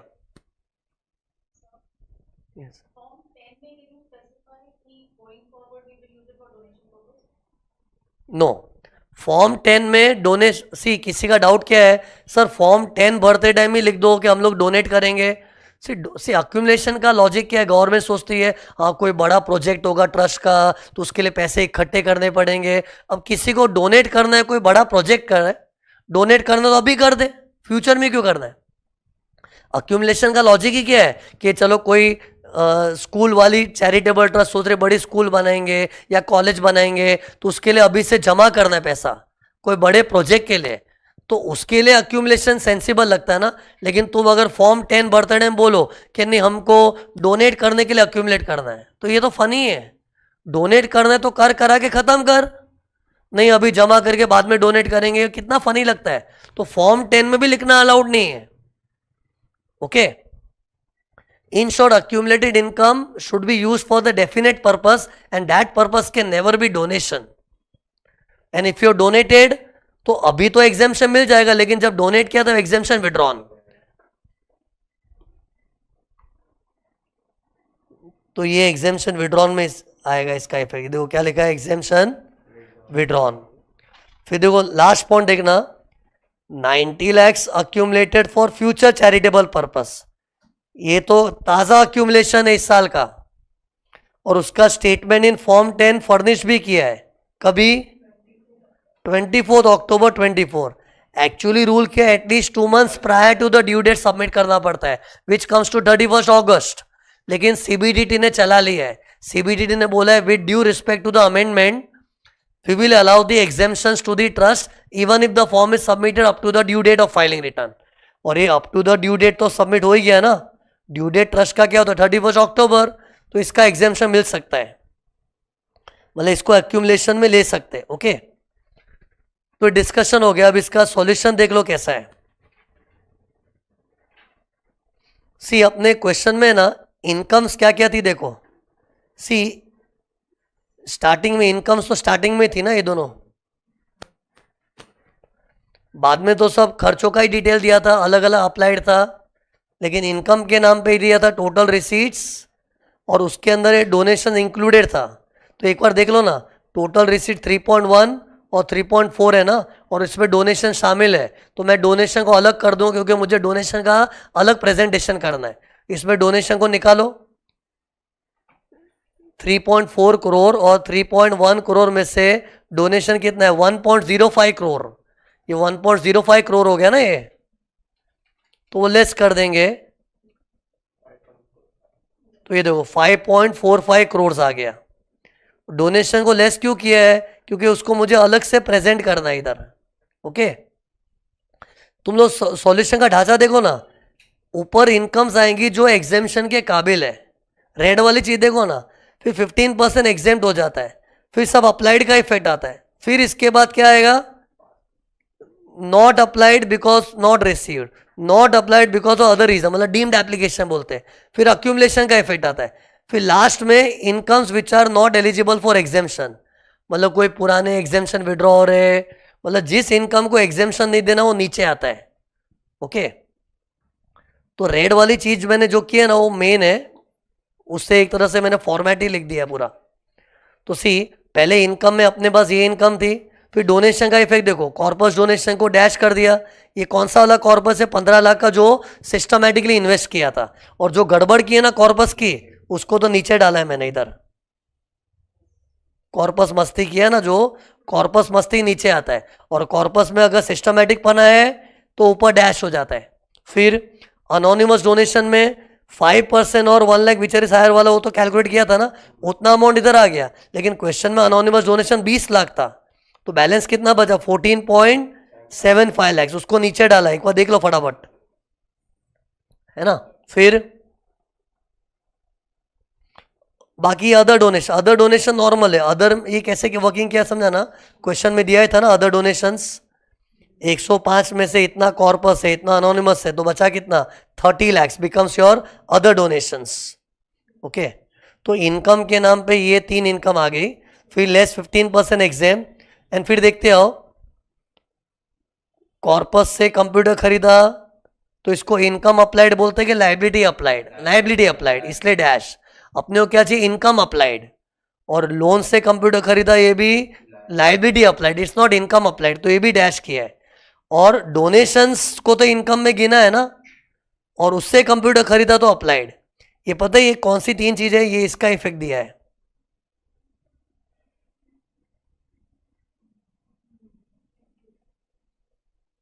देख लो इसको, नॉट अप्लाइड और अप्लाइड। इसे देखो, इसको मैंने डैश लिया, इसको डैश किया, इसका 25 लाख लिखा है, ये 25 लाख दिखाऊं, ये रहा ये। फिर ये कॉर्पस का था 2021 में जो कॉर्पस यूज किया था, इट इज बिफोर 1/4/21, और वो टाइम तो रूल क्या था, पुराने दिनों में कॉर्पस यूज होते टाइम ही अप्लाइड का बेनिफिट मिल जाता था, तो अभी डिपॉजिटिंग बैक का इफेक्ट नहीं आएगा, डैश। लेकिन 21-22 में कॉर्पस इस्तेमाल हुआ था, तो दिस इज 1 अप्रैल 21 के बाद, तो उसमें तो कॉर्पस यूज करने का इफेक्ट नहीं मिला था ना, लेकिन डिपॉजिट बैक का इफेक्ट आएगा इधर अप्लाइड में। सी कॉर्पस में डिपॉजिट बैक करना is as good as loan का रीपेमेंट। लोन का भी देखो रीपेमेंट, ये 1920 का लोन यूटिलाइजेशन है ना, तो ये तो पहले अपन लोग ने लोन यूज करते टाइम ही अप्लाइड क्लेम कर ले, तो अभी नहीं मिलेगा। खैर ये सब डिस्कस हो चुका है। और वो कॉन्ट्रैक्टर को पे किया, उसका 30% पहले डिसअलाउड हुआ था, अभी ये ले लिया। सम तो देखा ही था ना, फिर क्रॉस चेक से पेमेंट किया वो अप्लाइड नहीं होगा, और ट्रस्टी के बेटे के लिए यूज किया तो अप्लाइड नहीं गिन सकते। ऑपरेटिंग एक्सपेंस में कुछ आउटस्टैंडिंग था, याद होगा तो आउटस्टैंडिंग को निकाल के जितना पेड है उतना ही। ये सब मैं लिस्ट कहाँ से लिखा, ये देखो, ये दो मैंने तुम लोग गिना ही देता हूँ। देखो अप्लाइड वाली आइटम कितनी थी, ये गिनो, 1 2 3, अप्लाइड देखो ना, खाली अप्लाइड वर्ड, 1 2 3 4 5 6, ओके गिन के रहना, 6 7 8 9 10 11 12 13 आइटम है ना, तो इधर गिना देता हूँ तुम लोग, अरे चेक करने की इजी होगा। 1 2 3 4 5 6 7 8 9 10 11 12 13। अरे इन सब का डिस्कशन हो चुका है, तो अभी मैं सॉल्यूशन में दिखाने में टाइम वेस्ट करके मतलब नहीं है ना। जिसको मैंने इधर लिखा था ना, अप्लाइड करके चौकड़ी मारा था, उसका भी मैंने इफेक्ट दिया है, लेकिन उसको इधर डैश करके दिखाया है। तो ये 13 आइटम्स अपने सम में अप्लाइड से रेटेड थी, कुछ क्लेम कर सकते कुछ नहीं, और वो 13 आइटम मैंने इधर क्वेश्चन में गिना है ना तुमको ऐसे ये सब। फिर anyways we are not seeing, क्योंकि दिस वी ऑलरेडी डिस्कस्ड। फिर सब अप्लाइड का इफेक्ट होने के बाद क्या आता है, नॉट अप्लाइड बिकॉज रिसीव ही नहीं हुआ था, ऐसा कुछ पॉइंट था ही नहीं अपने सम में। अरे कभी कभी कोई इनकम होती है रिसीव ही नहीं हुई तो अप्लाई कैसे करेंगे, ऐसा पॉइंट था ही नहीं, तो डैश। ये तो खाली फॉर्मेट की खातिर मैंने लिखा है, सम में नहीं था। लेकिन एक नॉट अप्लाइड था because of some genuine reason, ये पता है कहां था सम में, ये रहा था देखो, ये वाला, उसका अमाउंट 12 लाख था ना, उसके लिए फॉर्म 9 ने सबमिट भी कर दिया है, तो ये deem to be applied 12 lakh. फिर लास्ट में अक्यूमुलेटेड था, ये पूरा मैं फॉर्मेट के हिसाब चल रहा है, ये देखो अपना फॉर्मेट है ये। तो देखते देखते मैं इधर पहुंचू अक्यूमुलेटेड पे, ओके। फिर एक्चुअली पता ट्रस्ट को खाली 5 ही चीज लेस करने मिलते हैं, रट लो ये 5 चीज। कौन सी 5 चीज, 15% का तो स्टैंडर्ड डिडक्शन है, फिर अप्लाइड दूसरा हो गया, फिर not applied because not received, फिर not applied because of genuine reason, फिर नॉट अप्लाइड बिकॉज अक्यूमुलेटेड। ये 5 चीज का डिडक्शन मिलता है, 5 चीज फिक्स कर लो, दिमाग 5 चीज ही लेस होती है। एंड फिर बाद में ऊपर भी इनकम है और नीचे वापस इनकम लिखी है, लेकिन ऊपर वाली इनकम एलिजिबल है एग्जेम्पशन के लिए, और नीचे वाली ऐसी इनकम से जो एग्जेम्पशन के काबिल नहीं है। तो उससे अभी हम लोग नीचे वाले पार्ट पे आ चुके हैं सॉल्यूशन में। देखो नीचे वाला पार्ट क्या लिखा है, incomes not eligible for exemption. तो उसमें देखो एक कॉर्पस हम लोग ने इन्वेस्ट नहीं किया था प्रॉपरली, वो आ गया, और अक्यूमुलेटेड 20 to 23 में अक्यूमुलेट किया था, अभी डोनेट करके वेस्ट कर दिया, तो मिस यूटिलाइजेशन बोलते हैं ना। Accumulated income can not be donated, but इस सब में बोला था डोनेट किया है। देखो ये वाला अमाउंट था 6 लाख, जो सेट अपार्ट किया था, सेट अपार्ट मतलब अक्यूमुलेट किया था 20 to 23 में, लेकिन अभी उसको 23-24 में डोनेट कर दिया, तो which is wrong. See current year में कमा के डोनेट करते तो चलता, भी 85% डिडक्शन मिलता उसका, लेकिन अक्यूमुलेट की भी इनकम को डोनेट किया मतलब मिस यूटिलाइजेशन है, तो उसका एग्जेम्पशन विड्रॉन होता है।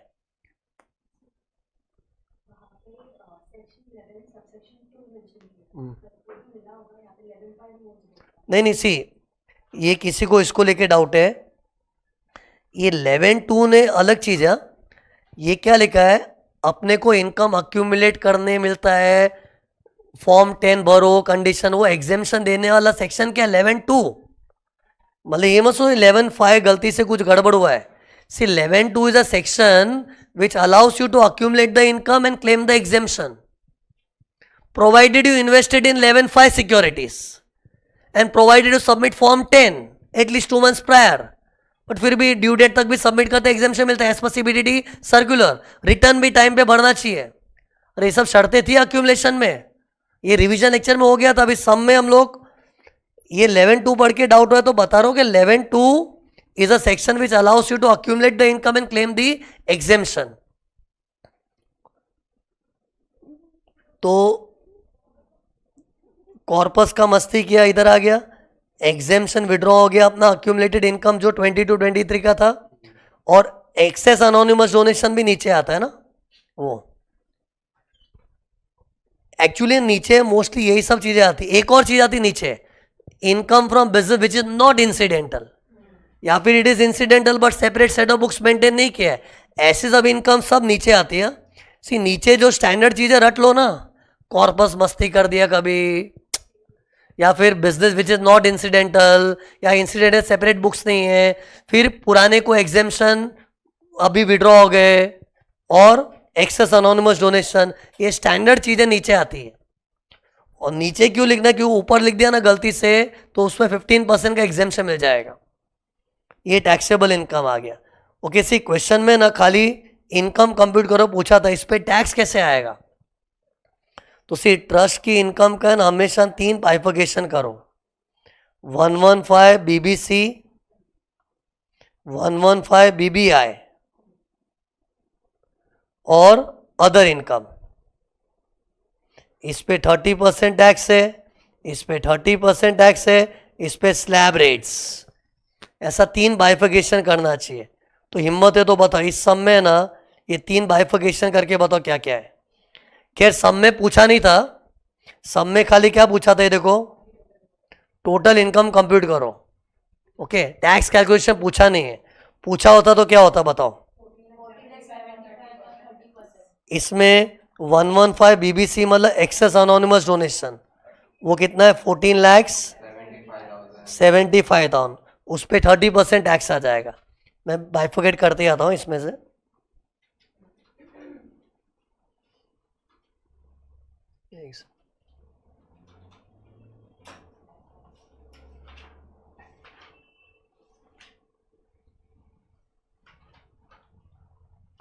इस पे 30% टैक्स आ जाएगा अनोनिमस डोनेशन, इसलिए ओके. फिर ये तो मैंने 115 बीबीसी को अलग किया ना.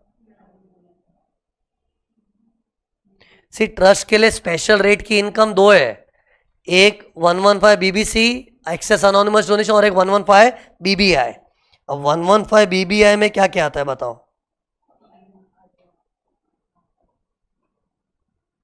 तो सी 115 बीबीआई में पता है मेरा कोडवर्ड कुछ ऐसा था, लुक हियर, कभी भी ऐसा कुछ सम में होता है ना तो उस पर 30% टैक्स आता है. मतलब अड़िया होना चाहिए, अड़िया. अड़िया में एक क्या है, अक्यूमुलेशन, अक्यूमुलेटेड इनकम में कुछ मस्ती कर दिया. ओके मीन्स या तो ढंग से अक्यूमुलेट नहीं किया, या फिर पहले ढंग से अक्यूमुलेट किया था अभी उसका गैर इस्तेमाल कर दिया है. अक्यूमुलेशन मस्ती का 30% टैक्स है. फिर डीम्ड एप्लीकेशन मस्ती. डीम्ड एप्लीकेशन मतलब अपने को इनकम रिसीव नहीं हुई थी, फिर भी हमने एक बार अप्लाई क्लेम कर दिया, लेकिन नॉट रिसीव्ड इनकम का रूल क्या है, जिस ईयर में रिसीव होता है या तो वो, या फिर उसके तुरंत नेक्स्ट ईयर में यूज करना चाहिए. नहीं तो तुरंत नेक्स्ट ईयर में एग्जेम्पशन विड्रॉ होता है, उस पर भी 30% टैक्स है. और डीम्ड एप्लीकेशन एक और चीज है, अदर जेन्यून रीजन. तो अदर जेन्यून रीजन वाला नॉट अप्लाइड है तो एक बार तो एग्जेम्पशन में, लेकिन उसको तुरंत नेक्स्ट ईयर यूज करना पड़ता है. लेकिन अगर तुरंत नेक्स्ट ईयर यूज नहीं किया तो एग्जेम्पशन विड्रॉन. सी अक्यूमुलेशन और डीम्ड एप्लीकेशन में जब एग्जेम्पशन विड्रॉ होता है ना तो उसका 30% टैक्स लगता है. फिर अगर कोई इनकम इन्वेस्ट करने का बोला है 11(5) में, और अगर नहीं किया तो वो इनकम टैक्सेबल तो होगी लेकिन 30%. जैसे कॉर्पस है, इसमें ये अड़िया का जो आई है ना, I income not invested as per 11(5), इसमें corpus is the best example. Corpus को अगर 11(5) के हिसाब से इन्वेस्ट नहीं किया तो अपने उसको नीचे डालते हैं. सिर्फ प्रॉपरली इन्वेस्ट किया तो ऊपर डैश, लेकिन प्रॉपरली इन्वेस्ट नहीं किया तो नीचे आता है, तो उसमें भी 30% टैक्स है. और अगर इनकम कोई एटीएस के लिए यूज किया, एटीएस मतलब ऑथर, ट्रस्टी, सब्सटैंशियल कॉन्ट्रीब्यूटर, उसका रिलेटिव या फिर कंसर्न वेयर इन लोग का सब्सटैंशियल इंटरेस्ट है, उनके लिए यूज किया तो भी 30% टैक्स आता है. तो इसका कीवर्ड था अपना अड़िया. तो अपने क्वेश्चन में अड़िया जैसा कुछ है क्या, अड़िया जैसा है चेक करो. तो सी एक अक्यूमुलेशन मस्ती वाला अमाउंट है, एंड अड़िया का ए हो गया। फिर अड़िया में डी क्या था, कोई डीम्ड एप्लीकेशन मस्ती है। डीम्ड एप्लीकेशन मस्ती मतलब पुराने दिनों में हमने deem to be applied claim किया था लेकिन उसका अभी प्रॉपर यूज नहीं किया, ओके ऐसा सम में नहीं है ना। हाँ अक्यूमुलेशन में पुराना अक्यूमुलेशन का भी गड़बड़ किया वो था, लेकिन डीम्ड एप्लीकेशन में कुछ गड़बड़ किया ऐसा सम में था ही नहीं, तो ये नहीं है। फिर नॉट इन्वेस्टेड ढंग से, ऐसा पॉइंट था कॉर्पस में, ये देखो ना कॉर्पस को हमने नॉट इन्वेस्टेड, तो ये भी 115 बीबीआई में आता। अड़िया अड़िया अड़िया में आई क्या था, इन्वेस्ट ढंग से नहीं किया, तो इस सब में कॉर्पस को लेके हुआ ही था ना कि कॉर्पस में कुछ अमाउंट ऐसा था, कितना था वो 40 लाख जो इन्वेस्ट नहीं किया था, ओके तो वो भी 115 बीबीआई में आएगा। तो अड़िया में से क्या क्या आ गया, ये अक्यूमुलेटेड वाला था 6 lakhs और ये नहीं था, 0 है, और ये वाला कितना है 40 lakhs है। और कोई ऐसी इनकम है जो हमने एटीएस के लिए यूज की थी, ऑथर ट्रस्टी, तो इधर था ना ट्रस्टी का सन था अपने क्वेश्चन में याद होगा, तो वो अमाउंट कितना था, अरे कोई ऐसी इनकम जो ट्रस्टी के बेटे के लिए यूज की थी, कौन सी थी अमाउंट, सम देखा था तुम लोग, किधर था पढ़ो, 7 लाख है। 7 लाख का इनकम बर्बाद किया था ना एटीएस, बर्बाद किया था इसको बोलना चाहिए, एटीएस के लिए यूज किया मतलब इनकम का प्रॉपर यूज नहीं किया ना। तो क्या क्या अमाउंट हो गया अपने पास अड़िया में से, अक्यूमुलेटेड मस्ती 6 लाख था, ओके डीम्ड एप्लीकेशन में कुछ मस्ती नहीं हुआ है, और एक कॉर्पस को प्रॉपर ढंग से इन्वेस्ट नहीं किया 40 lakhs था, और ऑथर ट्रस्टी उसके लिए यूज किया वो 7 lakhs था, तो ये कितना हो गया 6 lakhs, 40 लाख और 7 lakhs, इसका टोटल कितना है 53 lakhs। 53 lakhs याद रखना, 53 lakhs, तो ये 53 lakhs हो गया। इस पे भी 30% टैक्स आएगा।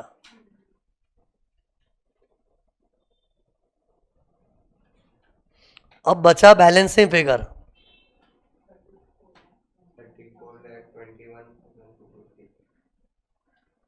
कितना बचा 34,21,250,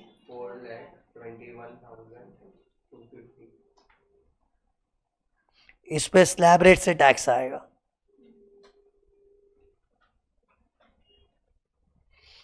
एनीवेज टैक्स कैलकुलेशन पूछा नहीं, लेकिन पूछा होता तो अपने को ऐसे करना चाहिए, लेकिन इतना समझो ना टैक्स कैलकुलेशन के लिए अपने को 3 खाचे बनाने चाहिए, 115 बीबीसी का और 115 बीबीआई जिसको मैं बोलता हूँ अड़िया वाली इनकम, अड़िया, ओके एंड बाकी सब इनकम का स्लैब रेट, ये दोनों 30% था।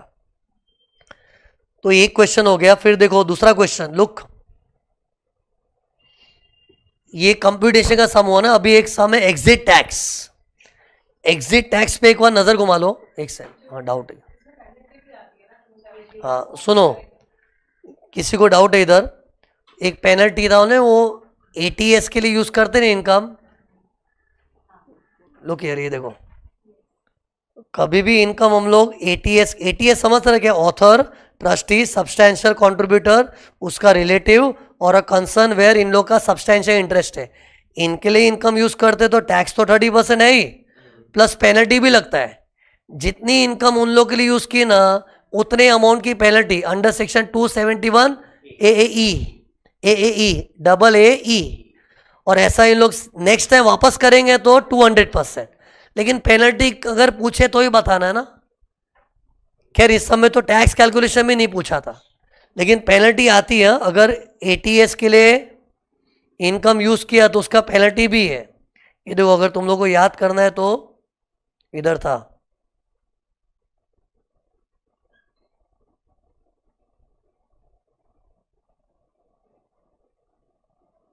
Penalty for using the income for ATS, first time किया तो 100% पेनल्टी है, सेकेंड टाइम ऐसा किया तो 200% पेनल्टी है, and this is in addition to 30% tax under section 115 BBI, okay नहीं नहीं, पेनल्टी का मत लिखो ना, कंप्यूटेशन का सम। हाँ, पेनल्टी पूछा हो ना, एक्सप्लेन द पीनल प्रोविजंस ऐसा पूछा हो तो लिखो, अदरवाइज नहीं पूछा तो लिखने की जरूरत नहीं है। फिर ओके, नेक्स्ट क्वेश्चन मैंने एग्जिट टैक्स का लिया है, ये भी मैंने ऐसा एग्जॉस्टिव बनाया ताकि मैक्सिमम पॉइंट्स कवर हो जाए।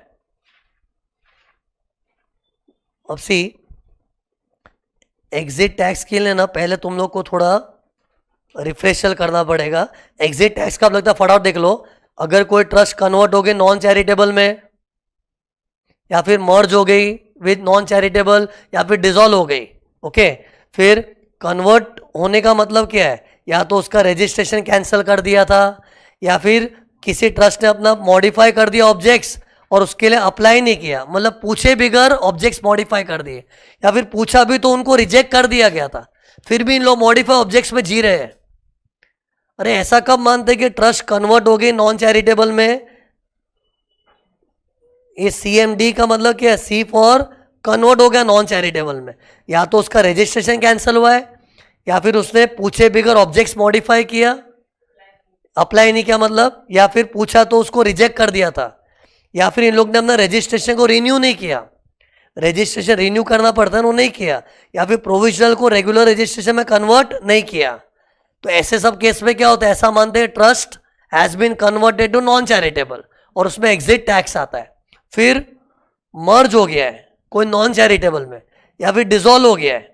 हाँ, डिसॉल्व करने वाली ट्रस्ट क्या है? एग्जिट टैक्स से बच सकती है अगर उसने अपनी सारी जायदाद किसी दूसरी संस्था को डोनेट कर दी विद इन 12 मंथ्स, ओके, तो वो लोग एग्जेम्प्ट हो जाएंगे।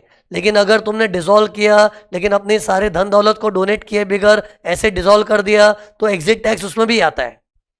और एग्जिट टैक्स का रूल क्या है? 34.94% टैक्स आएगा, लेकिन उसमें एसेट्स का वैल्यू क्या पकड़ते? तो सी, उसके लिए मैंने ये बताया था, लुक, ट्रस्ट की बैलेंस शीट इन लोग देंगे as on CMD date. What do you mean by CMD date? Date of conversion, merger और डिसोल्यूशन डेट। उस डेट की बैलेंस शीट को पकड़ो और उसमें से ये सारे एसेट्स को जोड़ दो। लायबिलिटी में सब लायबिलिटी माइनस हो गई, एक्सेप्ट क्या क्या माइनस नहीं करना देख लो ना, corpus, reserves, provision for unascertained liability, excess provision for tax, इसको लायबिलिटी गिनो ही मत, बाकी सब लायबिलिटीज माइनस। तुम लोग अभी इस पे ध्यान मत दो ना। एक सेकंड,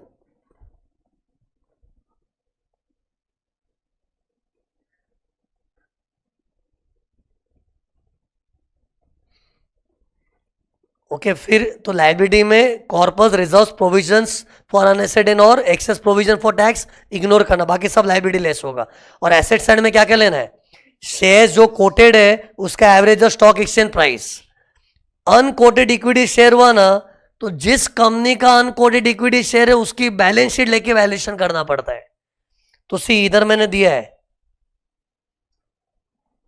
मान लो अपने पास किसी प्राइवेट कंपनी के अनकोटेड शेयर्स है, तो जिस प्राइवेट कंपनी क्यों लिखा? कि यूजुअली प्राइवेट कंपनी के शेयर्स अनकोटेड होते हैं।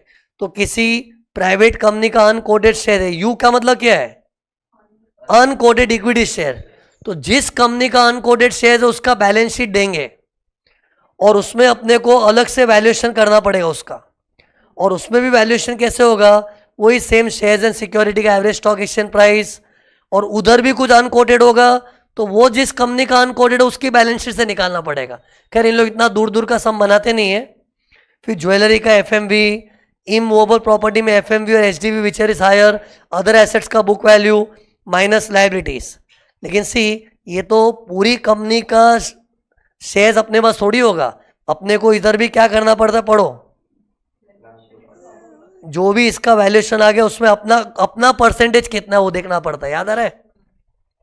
तो क्वेश्चन ने बोला अपना उस कंपनी में 20% अनकोटेड इक्विटी शेयर्स है, तो 20% करके परसेंटेज। लेकिन नीचे वाली बैलेंस शीट तो ट्रस्ट की ही है, ट्रस्ट के बिजनेस का सेपरेट बैलेंस शीट है, और उधर भी ऐसा वैल्यूएशन करना पड़ता है। इससे पता है मैंने कोडवर्ड क्या था? इधर SUGIO बोलते हैं, SUGIO, और इधर जो SUGIO होता है ना उसका सर्टेन परसेंटेज इधर आएगा, और इधर जो सूजियो इधर पूरा इधर आएगा, क्योंकि ये तो पूरा बिजनेस ही अपना है। फिर मेन बैलेंस शीट में सुबायो होता है, सुबायो। सुबायो मतलब shares and security unquoted business undertaking of the trust immovable property. उसका रूल क्या था, एफएमवी और ST whichever is higher. For other assets में एफएमवी। और इस एसेट्स में से क्या क्या एक्सक्लूड करना है, एग्रीकल्चर इनकम से कोई एसेट क्रिएट किया वो एक्सक्लूड करना है। फिर ऐसा कोई एसेट जो ट्रस्ट के रजिस्ट्रेशन के पहले अक्वायर किया था, क्योंकि रजिस्ट्रेशन के पहले तो एग्जेम्पशन मिला ही नहीं था ना, तो टैक्सेबल इनकम का एसेट है ना, तो उसमें दोबारा टैक्स नहीं आएगा। फिर अगर ट्रस्ट ने डिसॉल्व करते टाइम विद इन 12 मंथ्स कोई दूसरी संस्था को रफा दफा कर दिया एसेट, वो भी एग्जिट टैक्स से मुक्त है। 3 एसेट्स को एग्जिट टैक्स नहीं लगता, याद करो। एक एग्रीकल्चर इनकम से लिया हुआ एसेट, और एक एसेट अक्वायर्ड बिफोर ट्रस्ट का रजिस्ट्रेशन, और asset given away to another trust within 12 months, ये डिसॉल्व ट्रस्ट लोग के लिए। ये 3 एसेट्स को एग्जिट टैक्स नहीं लगता है, और बाकी सबको लगता है। उसकी वैल्यू क्या पकड़नी वो मैंने बता दी, तो ये तो तुमको रफ बता दिया। अब इसके हिसाब से फटाफट सॉल्व करते सम। ये देखो इस सम में क्या लिखा है, मैसर शांति निकेतन चैरिटेबल ट्रस्ट, उसका 31 जैन का बैलेंस शीट दिया है। अब 31 जैन का क्यों दिया होगा, क्योंकि ये देखो रूल है, कभी भी एग्जिट टैक्स करते हैं ना, अपने को इन लोग बैलेंस शीट किस दिन का देते हैं, CMD डेट। तो हो सकता है 31 जैन को इन लोग का CMD हुआ होगा। CMD मतलब converted into non charitable, merger, dissolution, ऐसा कुछ हुआ होगा।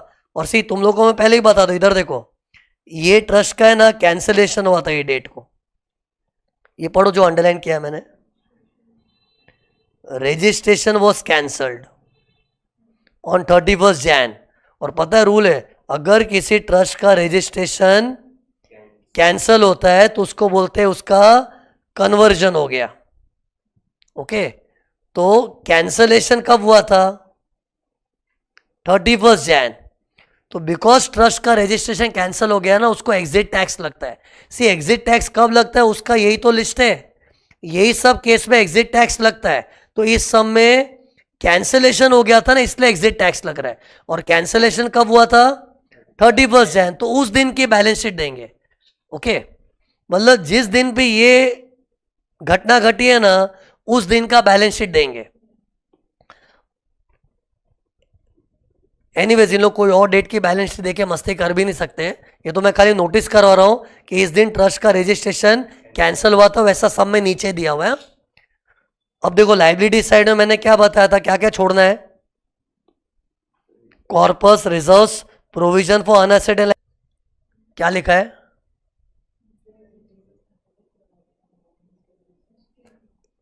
sundry creditors includes 30 lakhs provided on estimated basis for which no bills are received. See estimated basis provide किया मतलब unascertained। ये देखो ये क्या था, मैंने बता दिया, पढ़ो ध्यान से। ट्रस्ट की लाइबिलिटी साइड में से क्या क्या इग्नोर करते, कॉर्पस, रिजर्व्स, फिर ये पढ़ क्या लिखा था, प्रोविजन फॉर अनएसेटेन लाइबिलिटीज। अब अनएसेटेन का मतलब जिसका अमाउंट पता नहीं है, तो इधर क्वेश्चन में अनएसेटेन नहीं बोला, लेकिन एस्टिमेटेड बेसिस का मतलब क्या है, एस्टिमेटेड बेसिस पे क्यों प्रोवाइड करना पड़ा, क्योंकि अमाउंट नोन नहीं है। और जो चीज का अमाउंट नोन नहीं है उसको बोलते हैं अनएसेटेन्ड लाइबिलिटीज। और अनएसेटेन लाइबिलिटीज को लाइबिलिटी गिनते ही नहीं है। तो ये वाला पॉइंट इधर टेस्ट हुआ अपना, अनएसेटेंट वाला। तो टेल मी, फिर अपने सब में क्रेडिटर्स टोटल ये 30 लाख था, उतना अमाउंट इधर याद रखना। टोटल क्रेडिटर्स कितने थे, 335 थे ना।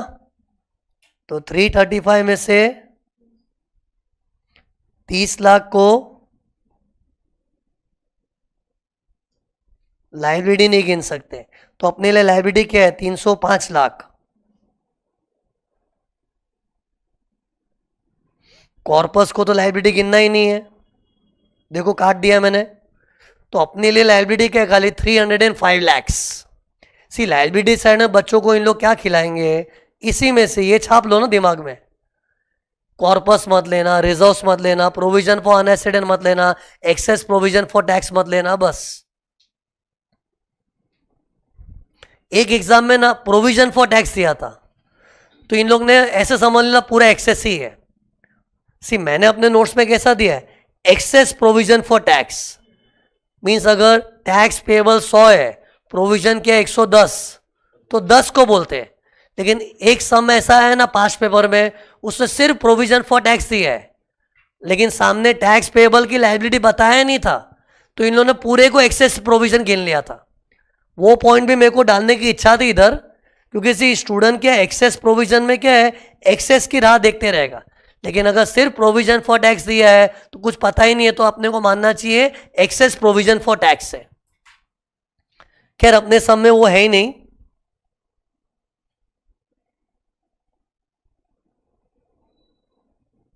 फिर एसेट साइड में देखना, एसेट साइड में कौन सा नॉलेज यूज करना मालूम है ना, ये देखो एसेट साइड में सुबायो नॉलेज यूज करना, सुबायो। ओके, तो सुबायो वाला नॉलेज यूज करना, अभी एक एक करके बताते हो। एक लैंड है जो परचेस किया था 2011 में, तो सी लैंड इमूवेबल प्रॉपर्टी हो गया, और इमूवेबल प्रॉपर्टी का रूल क्या है, एफएमवी और स्टैम्प ड्यूटी वैल्यू विचर इज हायर लेना पड़ता है। ओके, तो विचर इज हायर, तो इसके लिए देखो डिटेल दिया इन लोग ने, पढ़ो।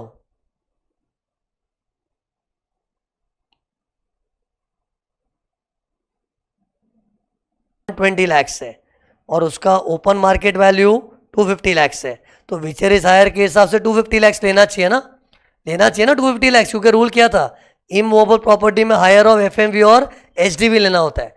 लेकिन साथ में ये रूल भी था, पढ़ो, ये पढ़ो ना, फिर मैं सम दिखाऊंगा तुमको।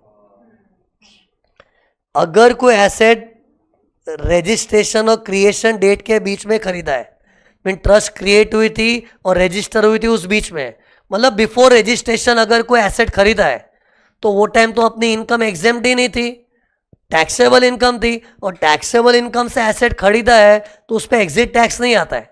तो सी इस सम में ना ये वाला नॉलेज काम आएगा, मैं दिखाता हूँ। खैर तुम लोग खुद पढ़ोगे तो पूरा सम रीड करोगे ना, अभी तो मैं साथ में कर रहा हूँ तो दिखाते आ रहा हूँ, ये पढ़ो ना, ये पैरा पढ़ के सब समझ जाएगा। ये जो ट्रस्ट है उन लोग ने अप्लाई कब किया था रजिस्ट्रेशन के लिए, 15 अप्रैल 14 को, और उनको रजिस्ट्रेशन मिला था 14 में, 24 में तो कैंसिल भी हो गए, लेकिन रजिस्ट्रेशन ग्रांट कब हुआ था, 1 जुलाई 14, तो 1 जुलाई 14 से रजिस्ट्रेशन मिला था, और ये लैंड कब खरीदा था, 11 में, और अपना रजिस्ट्रेशन 14 का है, तो this is before we got registered. और उन दिनों में तो अपनी इनकम टैक्सेबल थी, और टैक्सेबल इनकम से जमीन खरीदी हुई है तो उस पर एग्जिट टैक्स दोबारा नहीं आ सकता है, डबल टैक्स हो जाएगा ना, तो इधर ये नॉलेज यूज करना पड़ेगा। बट डोंट वरी, अभी तो मैं तुम लोग के सामने फटाफट दिखाने के चक्कर में डायरेक्ट कर रहा हूं, लेकिन तुम लोग एग्जाम में फुर्सत में पढ़ोगे तो देख के समझ जाएगा, ये 2011 मतलब ये तो रजिस्ट्रेशन के पहले का एसेट है, इस पे एग्जिट टैक्स नहीं आता है। टेल मी कौन से 3 एसेट पे एग्जिट टैक्स नहीं आता, एग्रीकल्चर इनकम से लिया हुआ, रजिस्ट्रेशन के पहले वाला कोई एसेट है, और डिसोल्यूशन के टाइम अगर कोई एसेट दूसरी संस्था को रफा दफा कर दिया विद इन 12 मंथ्स, इन सब पे एग्जिट टैक्स नहीं आता। तो इसको मैं क्या काम करता हूँ, क्रॉस मार दे, चौकड़ी मार देता हूँ, इसको लेना ही नहीं है, ये प्रिंटिंग मिस्टेक नहीं है, दिमाग लड़ा रहे हम लोग। फिर दूसरा वाला देखो क्या है, हाँ दूसरा लैंड एंड बिल्डिंग कब परचेज किया, 2017, मतलब ये तो रजिस्ट्रेशन के बाद वाला है, तो ये वैल्यूएशन में आएगा, और बिकॉज ये इमूवेबल प्रॉपर्टी है, एफएमवी और एचडीबी विचर इज हायर, तो अपने को है ना ये 800 क्या है, ये तो बुक वैल्यू है, बुक वैल्यू नहीं चाहिए, एफएमवी और एचडीवी वो तुमको बताओ नीचे दिया, इधर नीचे एक सेकेंड पॉइंट है, ये देखो ये वाला, इससे रेटेड नीचे पॉइंट है, मैं दिखा दो, बराबर दिखा रहा हूं, देखो पढ़ लो तुम लोग क्या लिखा है,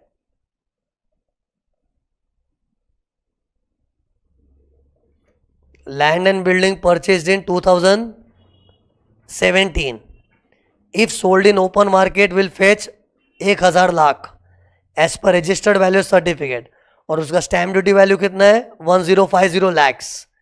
तो ये हो गया FMV, ये हो गया HDV, दोनों में से हायर क्या है 1050 लैक्स. ये नहीं लेंगे, ये वाला लेंगे. तो इसकी वैल्यूएशन क्या आएगी 1050 लैक्स. ये तो बुक वैल्यू नहीं, इसके बदले 1050 लैक्स वैल्यूएशन आएगा. और इसको तो वैल्यूएशन में लेना ही नहीं है, जीरो कर दिया इसको. किसको? ये ऊपर वाला लैंड. ये फिर नेक्स्ट देखो 2000 coated equity shares. Coated equity shares क्या है? Average of stock exchange price. तो सी ये सब अपने को ना नीचे एडिशनल इंफॉर्मेशन में देते हैं. ये तो एडिशनल इंफॉर्मेशन में थर्ड पॉइंट पढ़ो ना, क्या लिखा है. हाईएस्ट एंड लोएस्ट वैल्यू पर share of x limited. X है ना, एक्स लिमिटेड कौन है देखो जरा. हाँ, कोटेड वाली कंपनी है ना, एक्स लिमिटेड उसका नाम. तो उसका स्टॉक मार्केट प्राइस कितना है? ये 31 जैन क्यों दिया है? कि इस दिन ट्रस्ट का रजिस्ट्रेशन कैंसल हुआ था. तो ये अपना CMD डेट हो गया. CMD मतलब कन्वर्जन मर्जर डिसोल्यूशन. और उसका एवरेज निकालो तो 1099 प्लस 1051, इसको प्लस करके डिवाइड बाय 2, तो कितना आ गया 1075 पर शेयर. ओके, तो ये इंटू 1075 पर शेयर से मल्टीप्लाई होगा. और अपने पास शेयर्स कितने 2000 मतलब. और ये जो 20 लाख था ये तो बुक वैल्यू है. बुक वैल्यू नहीं लेना अपने को, average of stock exchange price. तो इसको मैं कट कर रहा हूं. फिर 15,000 अनकोटेड इक्विटी शेयर्स. अनकोटेड का क्या करना पड़ता है? जिस कंपनी का अनकोटेड शेयर्स है ना उसका वैल्यूएशन करो. अपने पास किसके अनकोटेड शेयर्स है? Z private limited. तो अपने को ना जेड प्राइवेट लिमिटेड की बैलेंस शीट लगेगी. तो इन लोग को सब में देना पड़ेगा. बाई चांस कुछ डेटा नहीं दिया हो ना, बाई चांस, तो अपने ये 1.5 से काम चला लेंगे. और कोई चारा ही नहीं है ना. लेकिन ऐसा नहीं कर सकते, इनकम्प्लीट सम हो जाता है. तो सी कभी भी अनकोटेड शेयर्स है ना, तो वो जो कंपनी जिसका अनकोटेड उसका बैलेंस शीट होना चाहिए. तो मैं दिखा दो इसका एक सेकंड, किस कंपनी का अनकोटेड है अपने पास? Z private limited. याद रहा, जेड प्राइवेट लिमिटेड. जेड, हाँ ये देखो, जेड प्राइवेट लिमिटेड की बैलेंस शीट दी है शॉर्ट में. बैलेंस शीट के स्ट्रक्चर में नहीं है, लेकिन पढ़ो, तुमको देख के समझ जाएगा. बैलेंस शीट ही है एक तरह से. पढ़ो, इतना इक्विटी कैपिटल है उसका, और total book value assets other than Boolean and jewellery 60 lakhs, और बुलियन ज्वेलरी का मार्केट वैल्यू और लाइबिलिटीज दिया है. मतलब एक बार मोटा मोटी फील आ रहा है बैलेंस शीट है. और मैंने तुमको देखो पढ़ाया था ना कि वो प्राइवेट कंपनी की बैलेंस शीट में क्या करना पड़ता है? सूजियो मतलब शेयर्स होगा तो एवरेज स्टॉक एक्सचेंज प्राइस. देखते आओ, इस इन लोग क्या शेयर्स है? नहीं, ये तो इक्विटी कैपिटल वाला शेयर्स है. लाइबिलिटी साइड वाला शेयर इन्वेस्टमेंट्स है क्या? नहीं है. ओके, और क्या क्या देखना चाहिए? अनकोटेड मतलब वो वाली कंपनी के पास अनकोटेड कुछ है? नहीं है.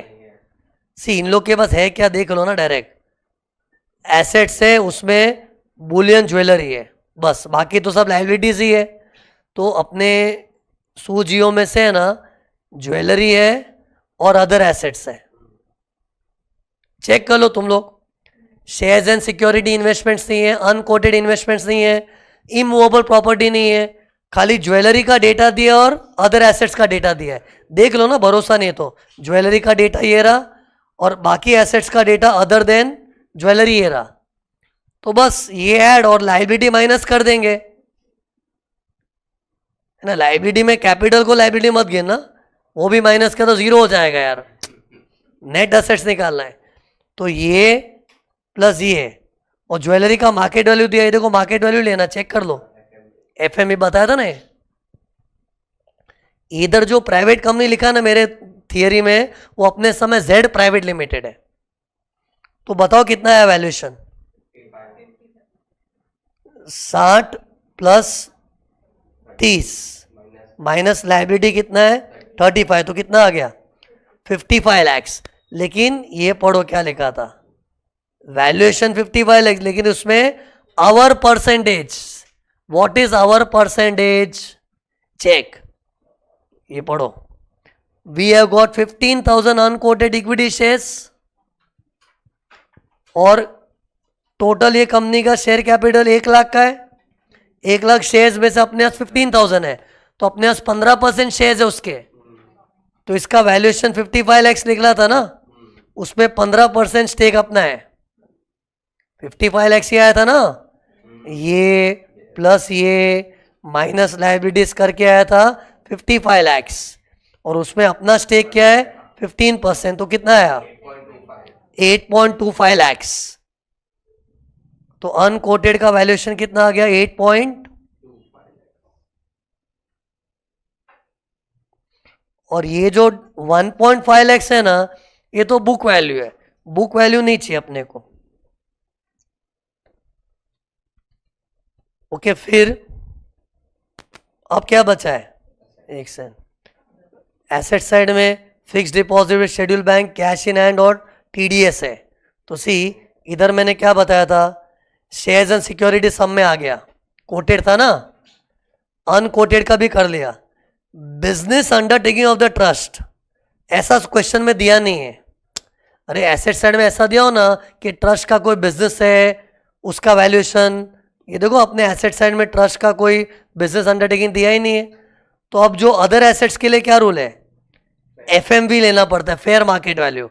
तो अब अपने पास जो भी बचा है सब अदर एसेट्स है, ये अदर एसेट्स हो गया। अब बैंक बैलेंस का एफएमवी तो सेम ही होता है ना, कैश इन हैंड का एफएमवी भी सेम होता है, तो ये एफएमवी के हिसाब से लेंगे, मतलब सेम अमाउंट लेना है, इसको लेना है इसको लेना है। लेकिन टीडीएस को हम लोग एसेट नहीं मानते कभी भी, है ना, एसेट साइड में टीडीएस, एडवांस टैक्स और मिसलेनियस एक्सपेंडिचर दिया हो, they are not treated as asset, क्योंकि सिर्फ टीडीएस और एडवांस टैक्स तो इनकम टैक्स है, और इनकम टैक्स पे थोड़ी इनकम टैक्स निकाल सकते। तो एसेट साइड में से क्या क्या चीज छोड़नी होती है, टीडीएस, एडवांस टैक्स और मिसलेनियस एक्सपेंडिचर। मिसलेनियस एक्सपेंडिचर तो एसेट ही नहीं है, फिक्टिशियस एसेट बोलते हैं, और एडवांस टैक्स और टीडीएस तो खुद इनकम टैक्स है, और इनकम टैक्स पे इनकम टैक्स नहीं आ सकता, ये 3 चीज छोड़ना होता है। तो इधर टीडीएस था, इसको मैंने छोड़ दिया है। तो सी वैल्यूएशन रेडी है अपना पूरा यार, निकालो कैलसी में फटफट निकालो, सब मैंने करके रखा है। एक से मैं सम दिखा दो, सम में कुछ डिटेल पढ़ना बाकी है क्या, एक बार देख लो ना, बैलेंस शीट क्या, ये जो पैरा है ना,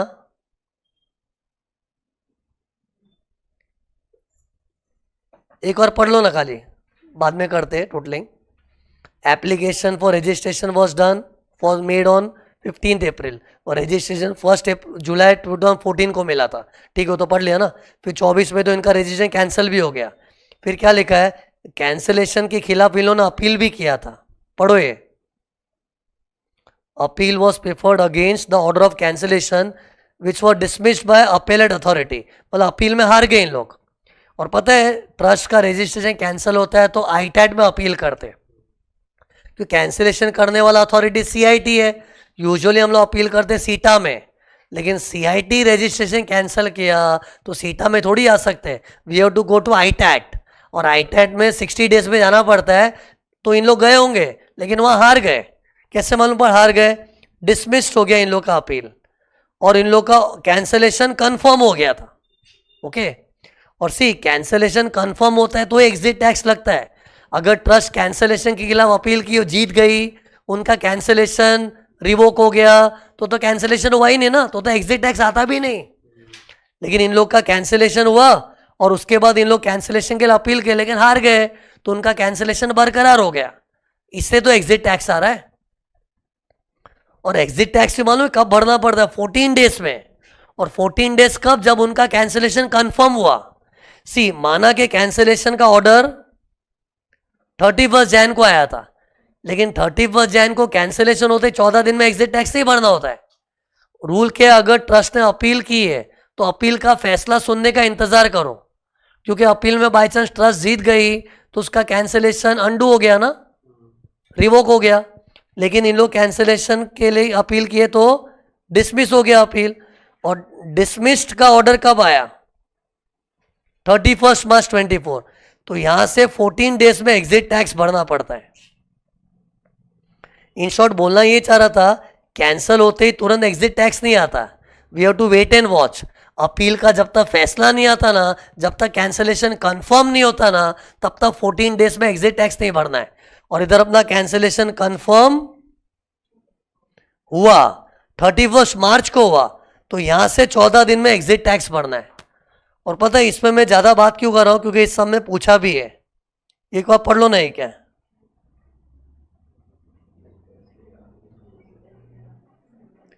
latest date on which set tax must be paid. मतलब क्वेश्चन में दो चीज पूछी है, एग्जिट टैक्स भी निकाल और लेटेस्ट डे बता जब तक एग्जिट टैक्स भरना है। तो 14 डेज पे भरना होता है, 14 days from the confirmation of cancellation. और अपना कंफर्मेशन ऑफ कैंसलेशन कब हुआ था?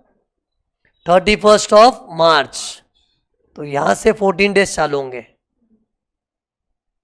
तो क्या हो गया हो? 14 अप्रैल 24। और सब में क्या क्या दिया है ये सब हमने पढ़ लिया था। 2000 वाला लैंड का डिटेल तो फालतू था, क्योंकि 2011 वाला लैंड तो रजिस्ट्रेशन के पहले वाला, तो उसमें एग्जिट टैक्स आ ही नहीं सकता। ये हमने पढ़ लिया, ये हमने पढ़ लिया, ये भी हमने पढ़ लिया, चेक कर लो सब। हाँ, ये पढ़ लिया, सब पढ़ लिया हमने, है ना। अब तुम लोग खुद ही देख लो ना एग्जिट टैक्स कितना आएगा। कैल्सी में रेडी रहो, कैल्सी।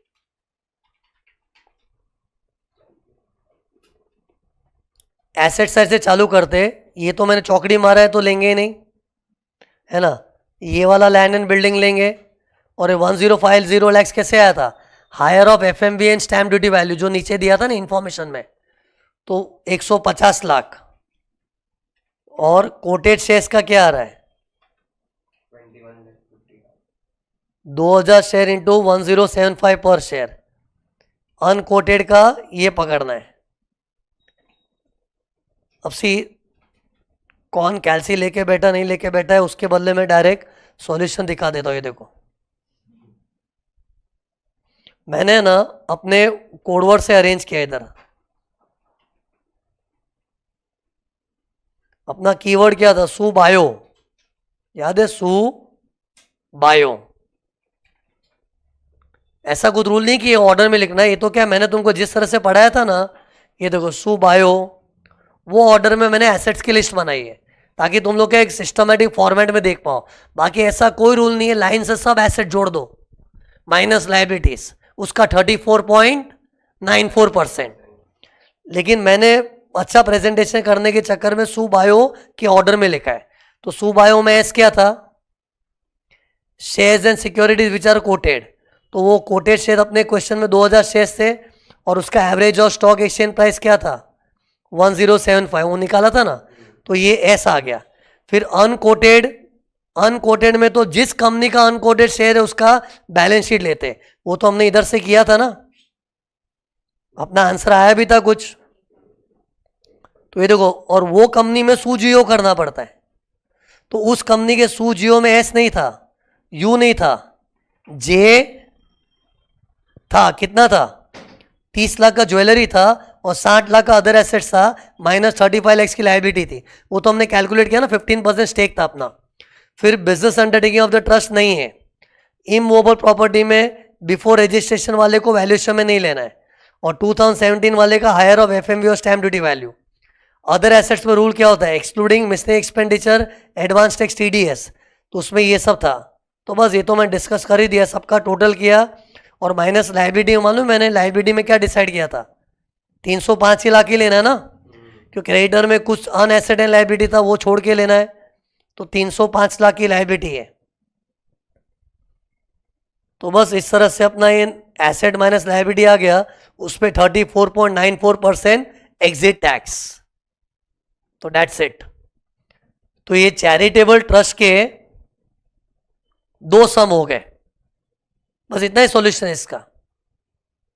Okay, one question was on full fledge computation, other was on exit tax. और दोनों सम है ना, एक्चुअली कोई, जैसे ये बताओ, ये सम है ना बेस मैंने दिसंबर 21 एग्जाम का लिया है, लेकिन उसको बेस लेके उसमें कुछ मॉडिफिकेशन किया है, ताकि क्या है, और मॉडिफिकेशन में जो कुछ एक्स्ट्रा पॉइंट डाले वो कोई दूसरे एग्जाम के आरटीपी क्वेश्चन में से डाल दिया है। मतलब सोर्स अपना आईसीएआई है, लेकिन उसके अंदर थोड़ा चेंजेस क्यों किया, ताकि एक सम में ज्यादा पॉइंट कवर हो जाए ना। ओके, तो अपना क्वेश्चन आंसर सेशन में चैरिटेबल ट्रस्ट का टॉपिक समाप्त।